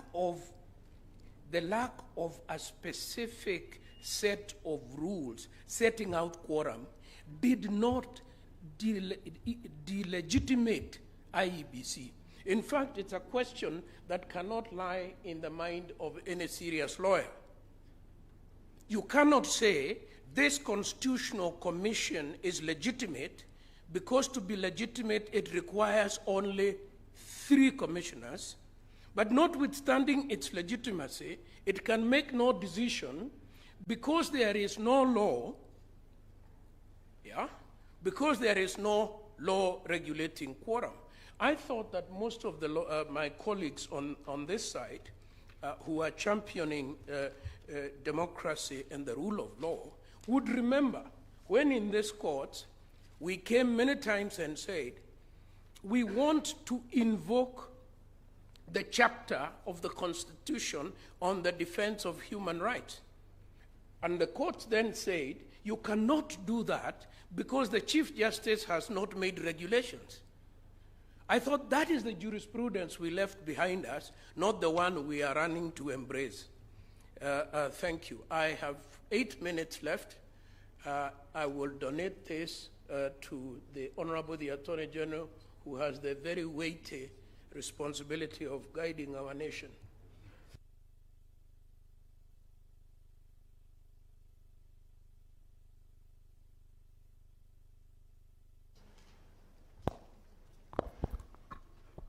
My Lady the Chief Justice, my Lords, members of the court, I'm sure learned Senior Counsel Professor Gidu Muigai appreciates only too well the weight on the Attorney General's shoulders, having been the Attorney General himself. Members of the court, I wish to start the Attorney General's response by taking the opportunity to put on record the filings that the Attorney General has made in this matter. And the Attorney General filed a petition of appeal together with a record of appeal that ran to 47 volumes, both dated the 26th of September last year. The Attorney General has filed a supplementary record of appeal, and that supplementary record of appeal has 3 volumes, and that was filed and dated on the 25th of October last year. The supplementary record of appeal is accompanied by an affidavit sworn by Mr. Kennedy Ogeto, the Solicitor General, and that was filed on the 8th of November last year. The Attorney General has filed written submissions on the 24th of September last year, 24th of November last year, and supplementary submissions on the 14th of January this year. A bundle of authorities that run from volume 1 to 26, filed on the 24th of November last year. The Attorney General filed a supplementary bundle of authorities on the 14th of January this year. A further supplementary bundle of authorities also on the 14th of January this year. A case digest in respect of all the authorities that the Attorney General had filed, which was filed on the 24th of November last year. A supplementary case digest filed on the 14th of January this year, and a second supplementary case digest that is filed on the 17th of January this year. In respect of the appeal number 15, petition of appeal number 15 of 2021 before this court by Mr. Morara Omoke, the Attorney General filed grounds of objection to that petition of appeal on the 14th of October last year. The Attorney General wishes to rely on those grounds in opposition to the petition of appeal by Mr. Morara Omoke, and the Attorney General adopts the submissions and the authorities that have been filed in respect of that appeal by the Independent Electoral and Boundaries Commission, the second appellant before you in these matters. Your Ladyship, the Chief Justice, I wish to commence the Attorney General's response by stating that there is no contradiction in the submissions that have been made by the Attorney General in respect of the important matters of the basic structure and the basic structure doctrine. It is the Attorney General's submission that the basic structure is are the foundational provisions of the Constitution. These are contained in the provisions of the Constitution and are identified as entrenched provisions of the Constitution, and it is the Attorney General's submission, and I will justify later on in my reply, that the basic structure of the Constitution of the Republic of Kenya is contained in Article 255, Subarticle 1 of our Constitution. On the other hand, members of the court, it is the Attorney General's submission that the basic structure doctrine is an extra-constitutional theory which limits the power of amendment under the Constitution and applies to limit the power of secondary constituent power to amend the Constitution. So that is the difference between basic structure and the basic structure doctrine. Further, it is the Attorney General's position that it is the basic structure doctrine is outside the Constitution, but does not apply to the Constitution of the Republic of Kenya, as the sovereign power to amend the Constitution is contained in Article 1, Subarticle 2 of the Constitution of the Republic of Kenya. We submit that it is that our Constitution does not contemplate the basic structure doctrine. The basic structure of our Constitution is instead protected through the onerous amendment procedure stipulated in Article 255 of the Constitution. Amending the basic structure of the Constitution of Kenya requires approval of the people of Kenya in a referendum. The amending provisions that do not form part of the basic amending provisions that don't form part of the basic structure of the Constitution do not impose any such similar onerous requirements. In respect of why the Attorney General believes that the basic structure of our Constitution is located in Article 255, Sub-Article 1, we state that the reason why we state that the basic structure is located in Article 255(1) of the Constitution is the history of the Constitution-making process. In our submissions in chief and in our written submissions, at paragraph, at page 73 of the final report of the CKRC, the people captured the concern, or their concern, as follows. And their concern, and I quote, was how quickly and fundamentally, and I emphasize fundamentally, the Independence Constitution was amended. The report goes on to, this is to be found in volume 13 of our bundle of authorities. At paragraph 75, the CKRC then identified what the people's solution was. It states that a distinction should be made between entrenched and non-entrenched provisions of the Constitution, with a stringent mechanism being put in place for amending the former entrenched provisions. The only justification for entrenchment is the historical context, and this would safeguard the core of the Constitution. Article 255(1) of the Constitution would only require a more stringent mechanism for amending the provisions outlined in Article 255(1) of the Constitution, because these provisions constitute, with tremendous respect, the core and therefore the basic structure of our Constitution.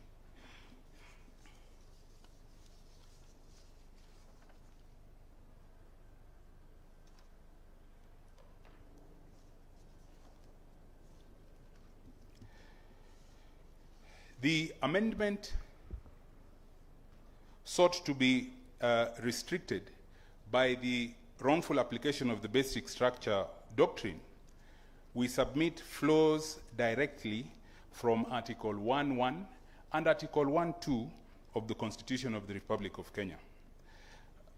We submit that when your ladyship and the other members of this court retire to consider your decision in this matter, if you take a moment to, whilst keeping an eye on Article 1, Sub-Article 2 of the Constitution, go through the provisions of Article 257 of the Constitution, and especially from Article 257, Sub-Article 5, you will find that the architecture of Article 257, Sub-Article 5, clearly demonstrates that the amendment by popular initiative, and it is that amendment that the basic structure doctrine has been deployed to obstruct, is an amendment by the people of Kenya, and is an amendment by the sovereign.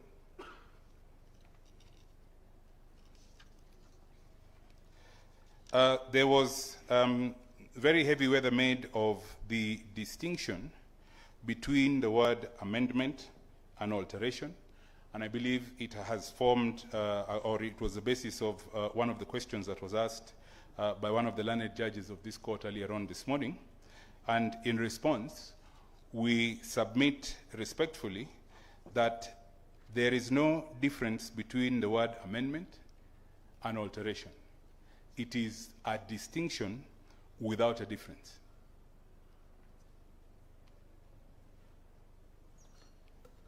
The High Court and the Court of Appeal only dwelt on the dictionary meaning of the word amend.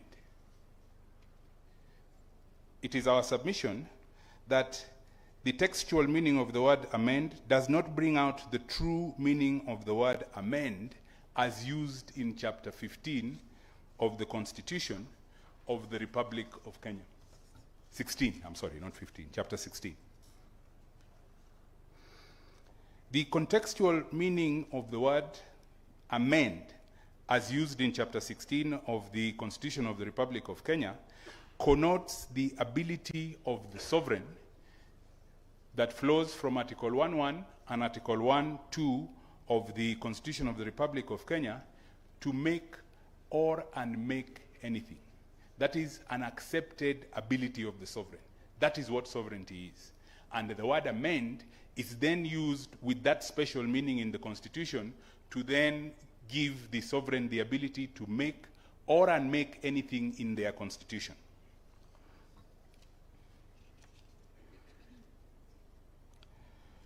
There is no textual or contextual justification for the importation of the basic structure doctrine into the Constitution of Kenya, despite the express provisions of the Constitution.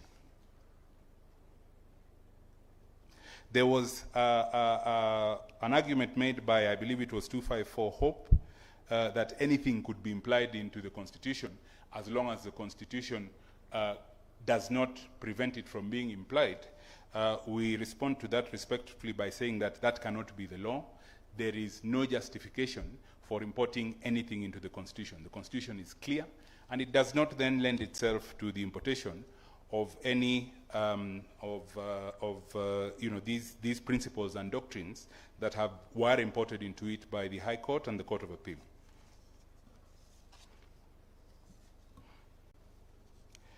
I then wish to respond to what is the source of the President's authority to initiate amendments to the Constitution.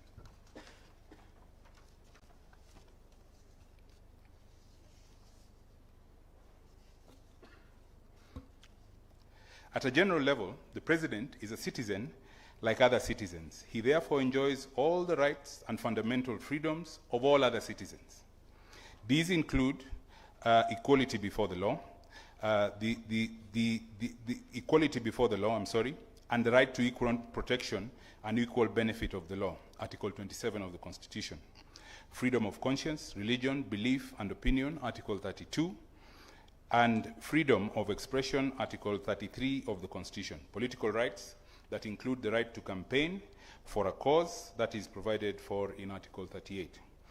In exercise and pursuance of these rights, the President may and can initiate or support amendments to the Constitution. In any case, as was the case in the present instance, some of the functions of the President provide him with the opportunity to initiate and or support amendments to the Constitution. For instance, Article 131 of the Constitution confers upon the President certain functions, the performance of which may potentially include amending the Constitution. The President may initiate and or support amendments to the Constitution in order to, 1, safeguard the sovereignty of the Republic, 2, promote and enhance the unity of the nation, 3, promote the respect for the diversity of the people and communities of Kenya, and lastly, ensure the protection of human rights and fundamental freedoms and the rule of law. Those we submit are constitutional functions of the President that would, of necessity, enable him to initiate amendments to the Constitution. The next issue I wish to respond to are the submissions that were made in respect of public participation, and public participation in particular in respect of the process of amendment by popular initiative under Article 257 of the Constitution. I wish to submit that it is the Attorney General's position that Article 257, read in its totality, from sub-article 1 to sub-article 10, is replete with opportunities for public participation. If Article 257 were let to run its course, I submit that public participation would have taken place effectively. I submit with tremendous respect that if it is the court's finding, or if it was the finding of the High Court and the Court of Appeal, that public participation did not take place, then the only reason why public participation did not take place is because the course of the process of popular amendment via Article 257 was stopped by the court. If the court gave the process the opportunity to run its course, public participation would have taken place.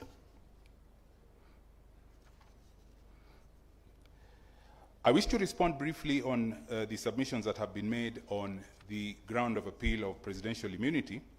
And there was a submission that in asserting immunity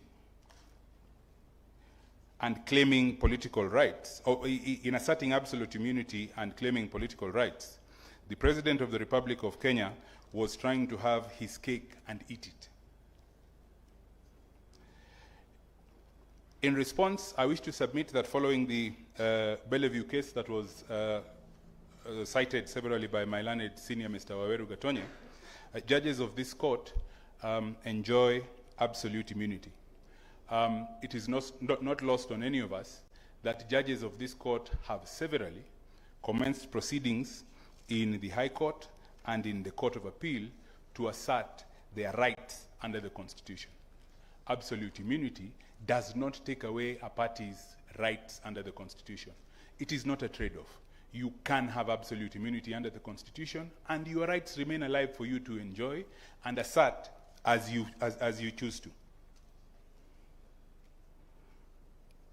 The absolute immunity extended to the head of state under the Constitution of this Republic, as was submitted by learned counsel who appear for him, is for the purposes of enabling him to discharge his functions as head of state effectively.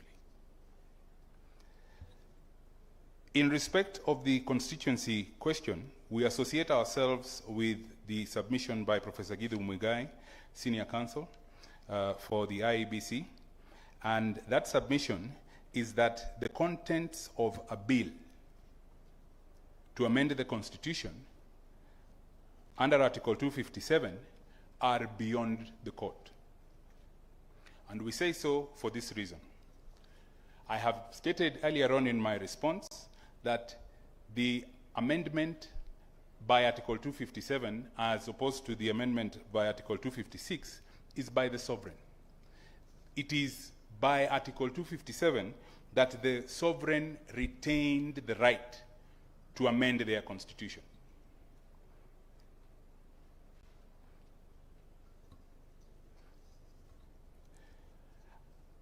And I submit in response that the contents of that bill is beyond the court's ability to review or pronounce itself as to its constitutionality.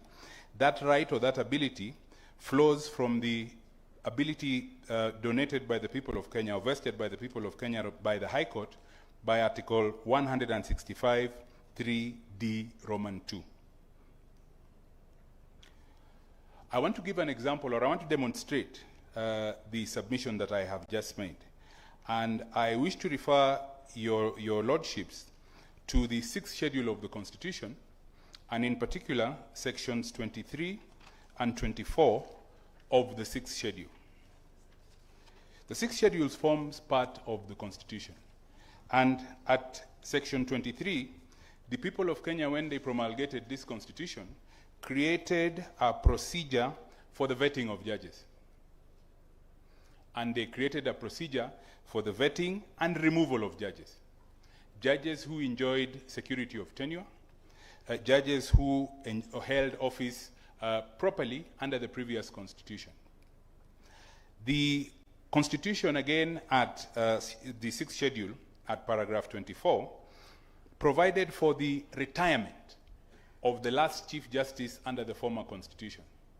That Chief Justice held office constitutionally, and if these two provisions were subjected to the scrutiny that the Court of Appeal subjected to the provisions that the people of Kenya had made in the bill, for example, about the judicial ombudsman, then no doubt these two provisions would have been found to be unconstitutional. The point I make is that when the people of Kenya sit to determine the content of their constitution, then they are completely free to determine the content of the bill. The role of the court then is to determine procedural compliance with the provisions of Article 16. Of Chapter 16. And once the court is satisfied that the initiative has complied procedurally with the provisions of Chapter 16, then it leaves the content of the bill to the people of Kenya, to the sovereign, to the owners of the Constitution, to determine what they want to amend and the shape and terrain of their Constitution. That is all I wish to respond, and I wish to yield the rest of my time to my learned senior, Mr. George Orlando, Senior Counsel, who wishes to make a few comments in the time remaining.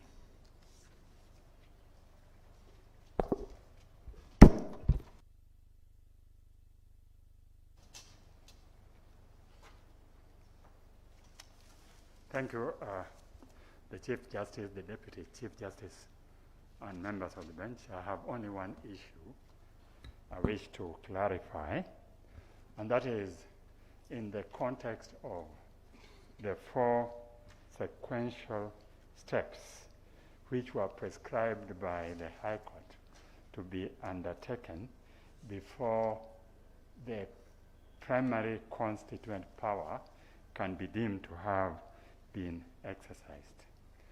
It was indicated to you that these 4 sequential steps might have been derived from the book by Professor Nabweze, but the fact is that these were contained in the Constitutional Review Act and an amendment to the Constitution, the repealed Constitution, which led to the constitutional review process.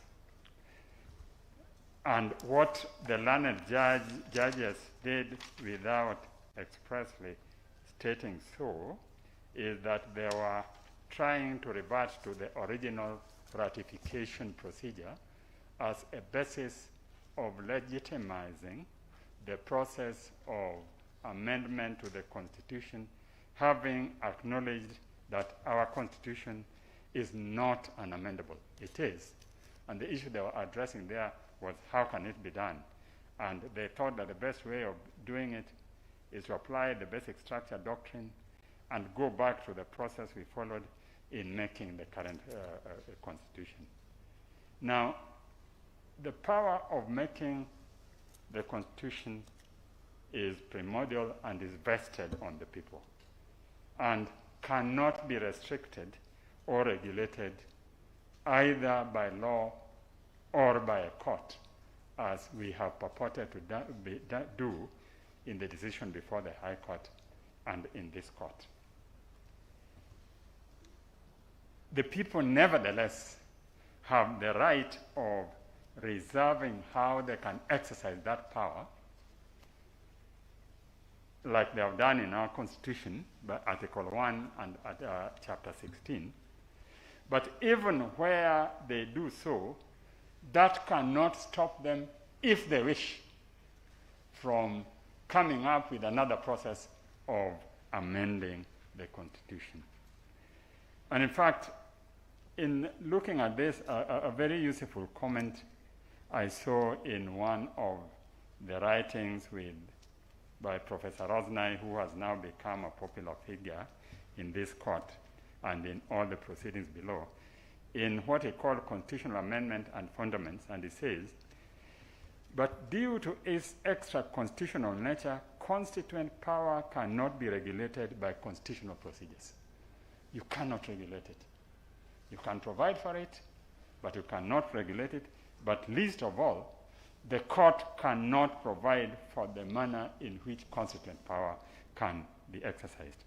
The people can always replace the Constitution via a new constitutional making process that breaks legal continuity. So we have a process now under this Constitution, but that does not stop the people of Kenya from coming up with a different process within which they want to exercise their constituent power.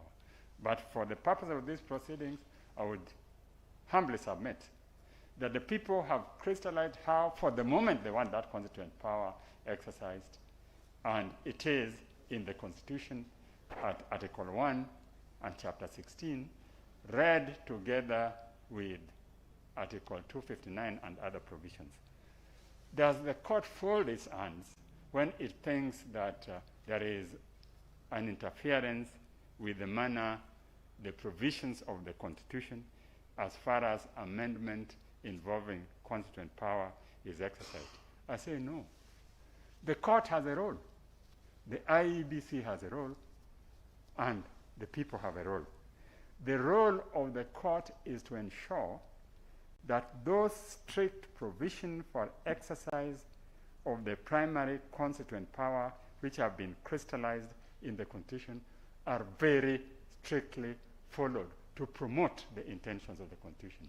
And that's why the court is given such wide power under Article 259 to ensure that there is sufficient consultation, there is sufficient discussion, the referendum is carried in a manner that ensures that the people's role in amending the Constitution is carried out.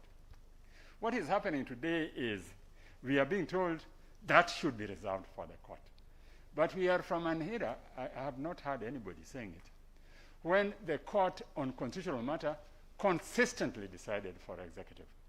So if we come up with this process where the Constitution can only be amended through the basic structure doctrine, and you have an executive compliant court, what happens? I would humbly submit that the role of the court is to protect the people and ensure that the process the people have put for amending their Constitution is consistently and holistically followed. Now, there is a question which has also been asked as to who are the constituent power? In my humble submission, the constituent power is crystallized in the Constitution by Article 1 stating that it is the people of Kenya. But the question you ask yourself, who are these people? And Article 257 goes to assist you in identifying those who are through the popular initiative. There are citizens of Kenya who are registered as voters. Those are the people. In America, it is different. In America, it is the Congress of the states. In South Africa, it is the provinces. But in the context of our Constitution, there are the Wanjiku and the Onyango and Omar at the coast. And they have said how, for the moment, they want to exercise their constituent power, and that has to be upheld if we interpret this Constitution holistically. Thank you very much, and we are very grateful for the... sorry, my learned friend, Mr. Kamau, wishes to address you for just the few minutes remaining. Thank you.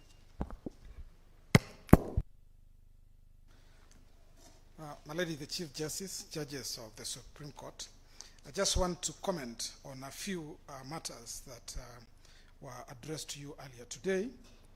And the first issue that I want to discuss is regarding the question that was posed by the Chief Justice yesterday regarding the steps that were taken prior to the collection of the signatures in respect of the popular initiative. And the importance of that is this. If you look at the steps that the President was said to have taken, which was setting up the task force and the steering committee, this was done in writing, and there's documentary proof of what he did, meaning that he was acting in the discharge of his official functions.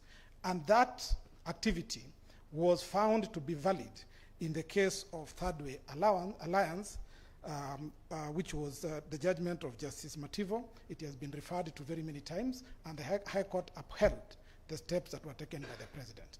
After that, the President then visibly, everybody saw him, he turned up and signed in support of that initiative.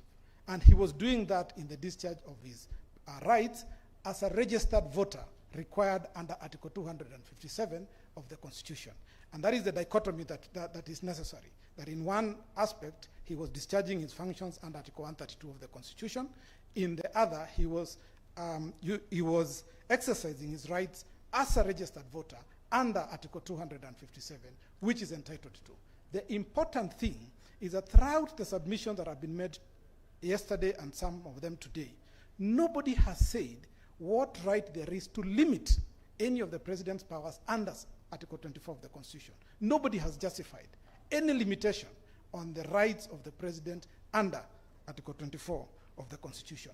All my learned friend Mr. Mutuma said is the minute you are appointed as president, you lose some rights. What is the legal basis for that conclusion? No law was cited. The second issue that my ladies and my lords I want to comment about is the comment that was made by Mr. Ogada saying, if you want to add constituencies, where are you going to get the landmass? Very interesting question. I was surprised, very interesting question. My lords, in 2010, there were only 210 constituencies. The people of Kenya increased the number by 80. They did not expand Kenya. It was the same landmass, but they were able to increase the number of constituencies. And I dare say that is why both the High Court and the Court of Appeal have not faulted the power of the people to increase the number of constituencies under Article 89 of the Constitution.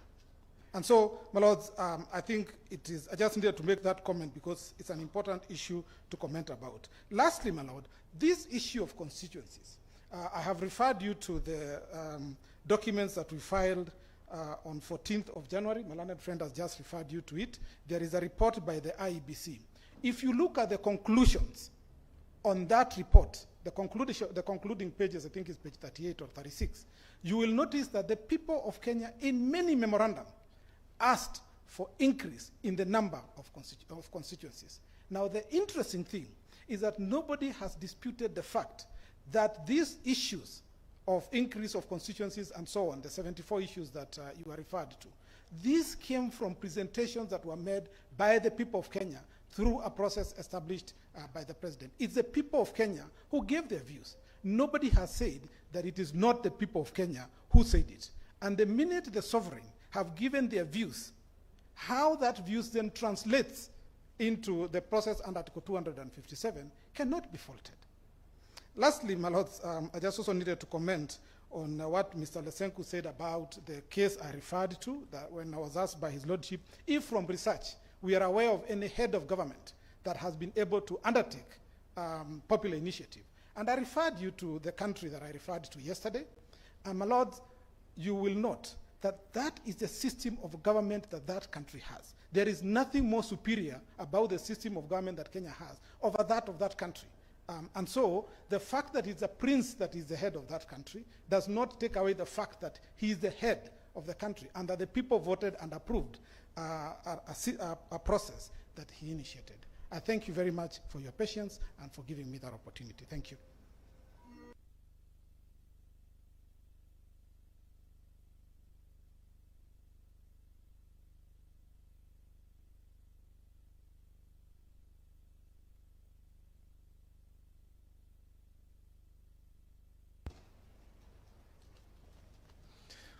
Once again, Honorable Justice of the Supreme Court, thank you for the opportunity to make our closing argument.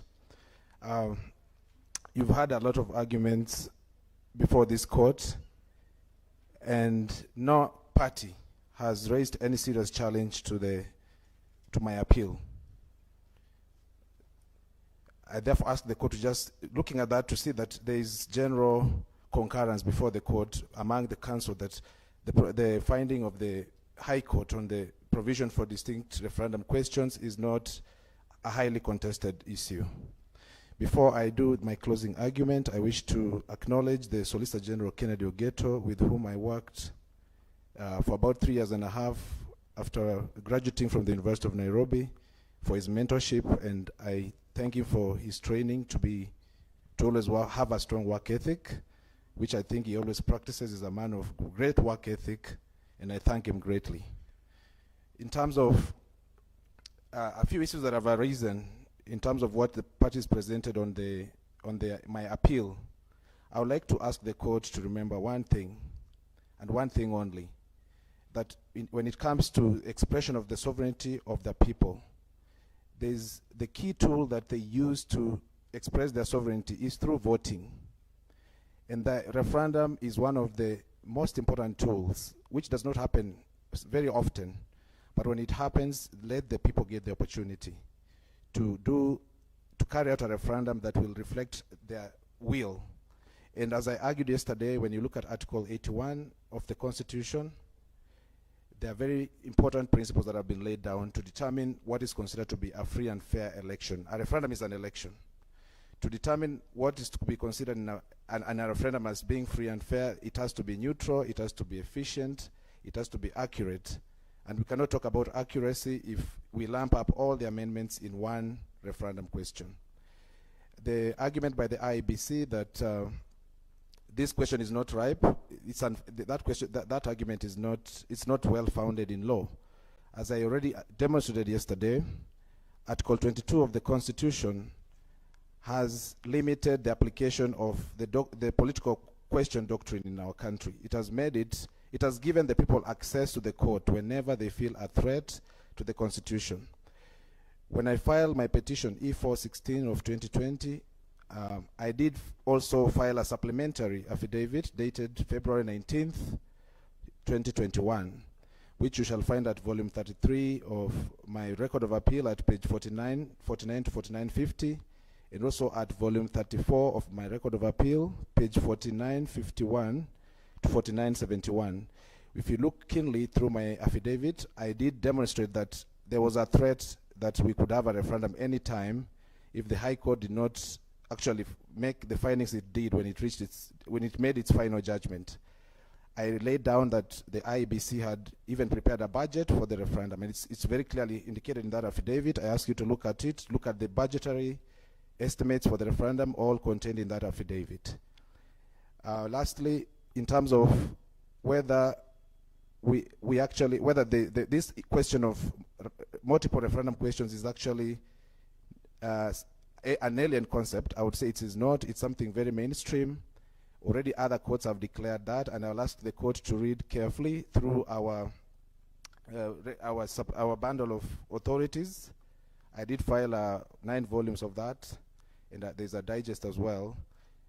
There's one of the authorities that will show that in our country already the courts have recognized that even before we came before this court on account of the Amendment Act, the Amendment Bill of 2020. Also, there's the Elections Act, which makes some, though not many provisions, but there's some provisions contained on the conduct of referendum. And when you look at the provisions, our parliamentarians already recognize the need for multiple questions in a referendum. Very finally, Honorable Justices, I just wish to end with a short clarion call to the judges. When we came before the court in 2020, as ordinary citizens, as patriotic citizens of this country, we were seeing that there was an attack on our Constitution, which we consider to be the bridge that connects all of us as a people, our diversity, and even the inequalities that we face. That was the bridge that we built in 2010. And our cry then was that we are seeing an attempt we saw as the Breaking Bridges Initiative. What was going to break the bridge? There are many, many bridges contained in our Constitution to protect and establish our rights. And we cried to the court and said, please build a wall around our Constitution. And build a wall they did. The High Court built a big, beautiful wall, which the Court of Appeal not only accepted as a great mechanism for our Constitution, but went ahead to paint and set up surveillance systems around that wall. All I ask the Supreme Court is that may you find it to be the right thing to do under Article 3 to commission that wall. Thank you.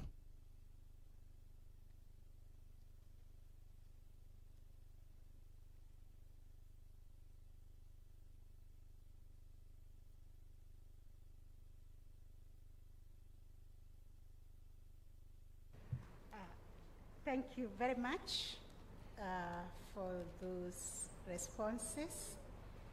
That brings us to the end of the hearing of this case. Did you want to say something?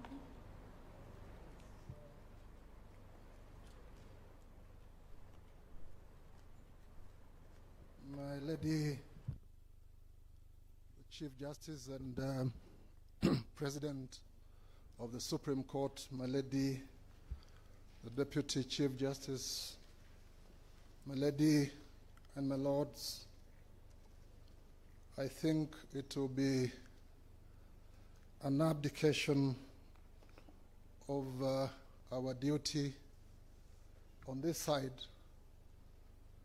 if we didn't make very few remarks as we come to the end of these proceedings, with your permission, my lady. And I just want to thank you, my lady, my other ladies and my lords, for the opportunity that you've given us to argue this very important matter in a very good environment. And I think I speak for all my colleagues in saying that you've conducted these proceedings, my lady, with the utmost professionalism, order, and decorum. I must also acknowledge that on this side, my colleagues have shown exemplary professionalism that really befits appearance before this court, the highest court in the land. You have a heavy burden, my ladies and my lords, as you retire to consider this matter of monumental importance to the people of this country.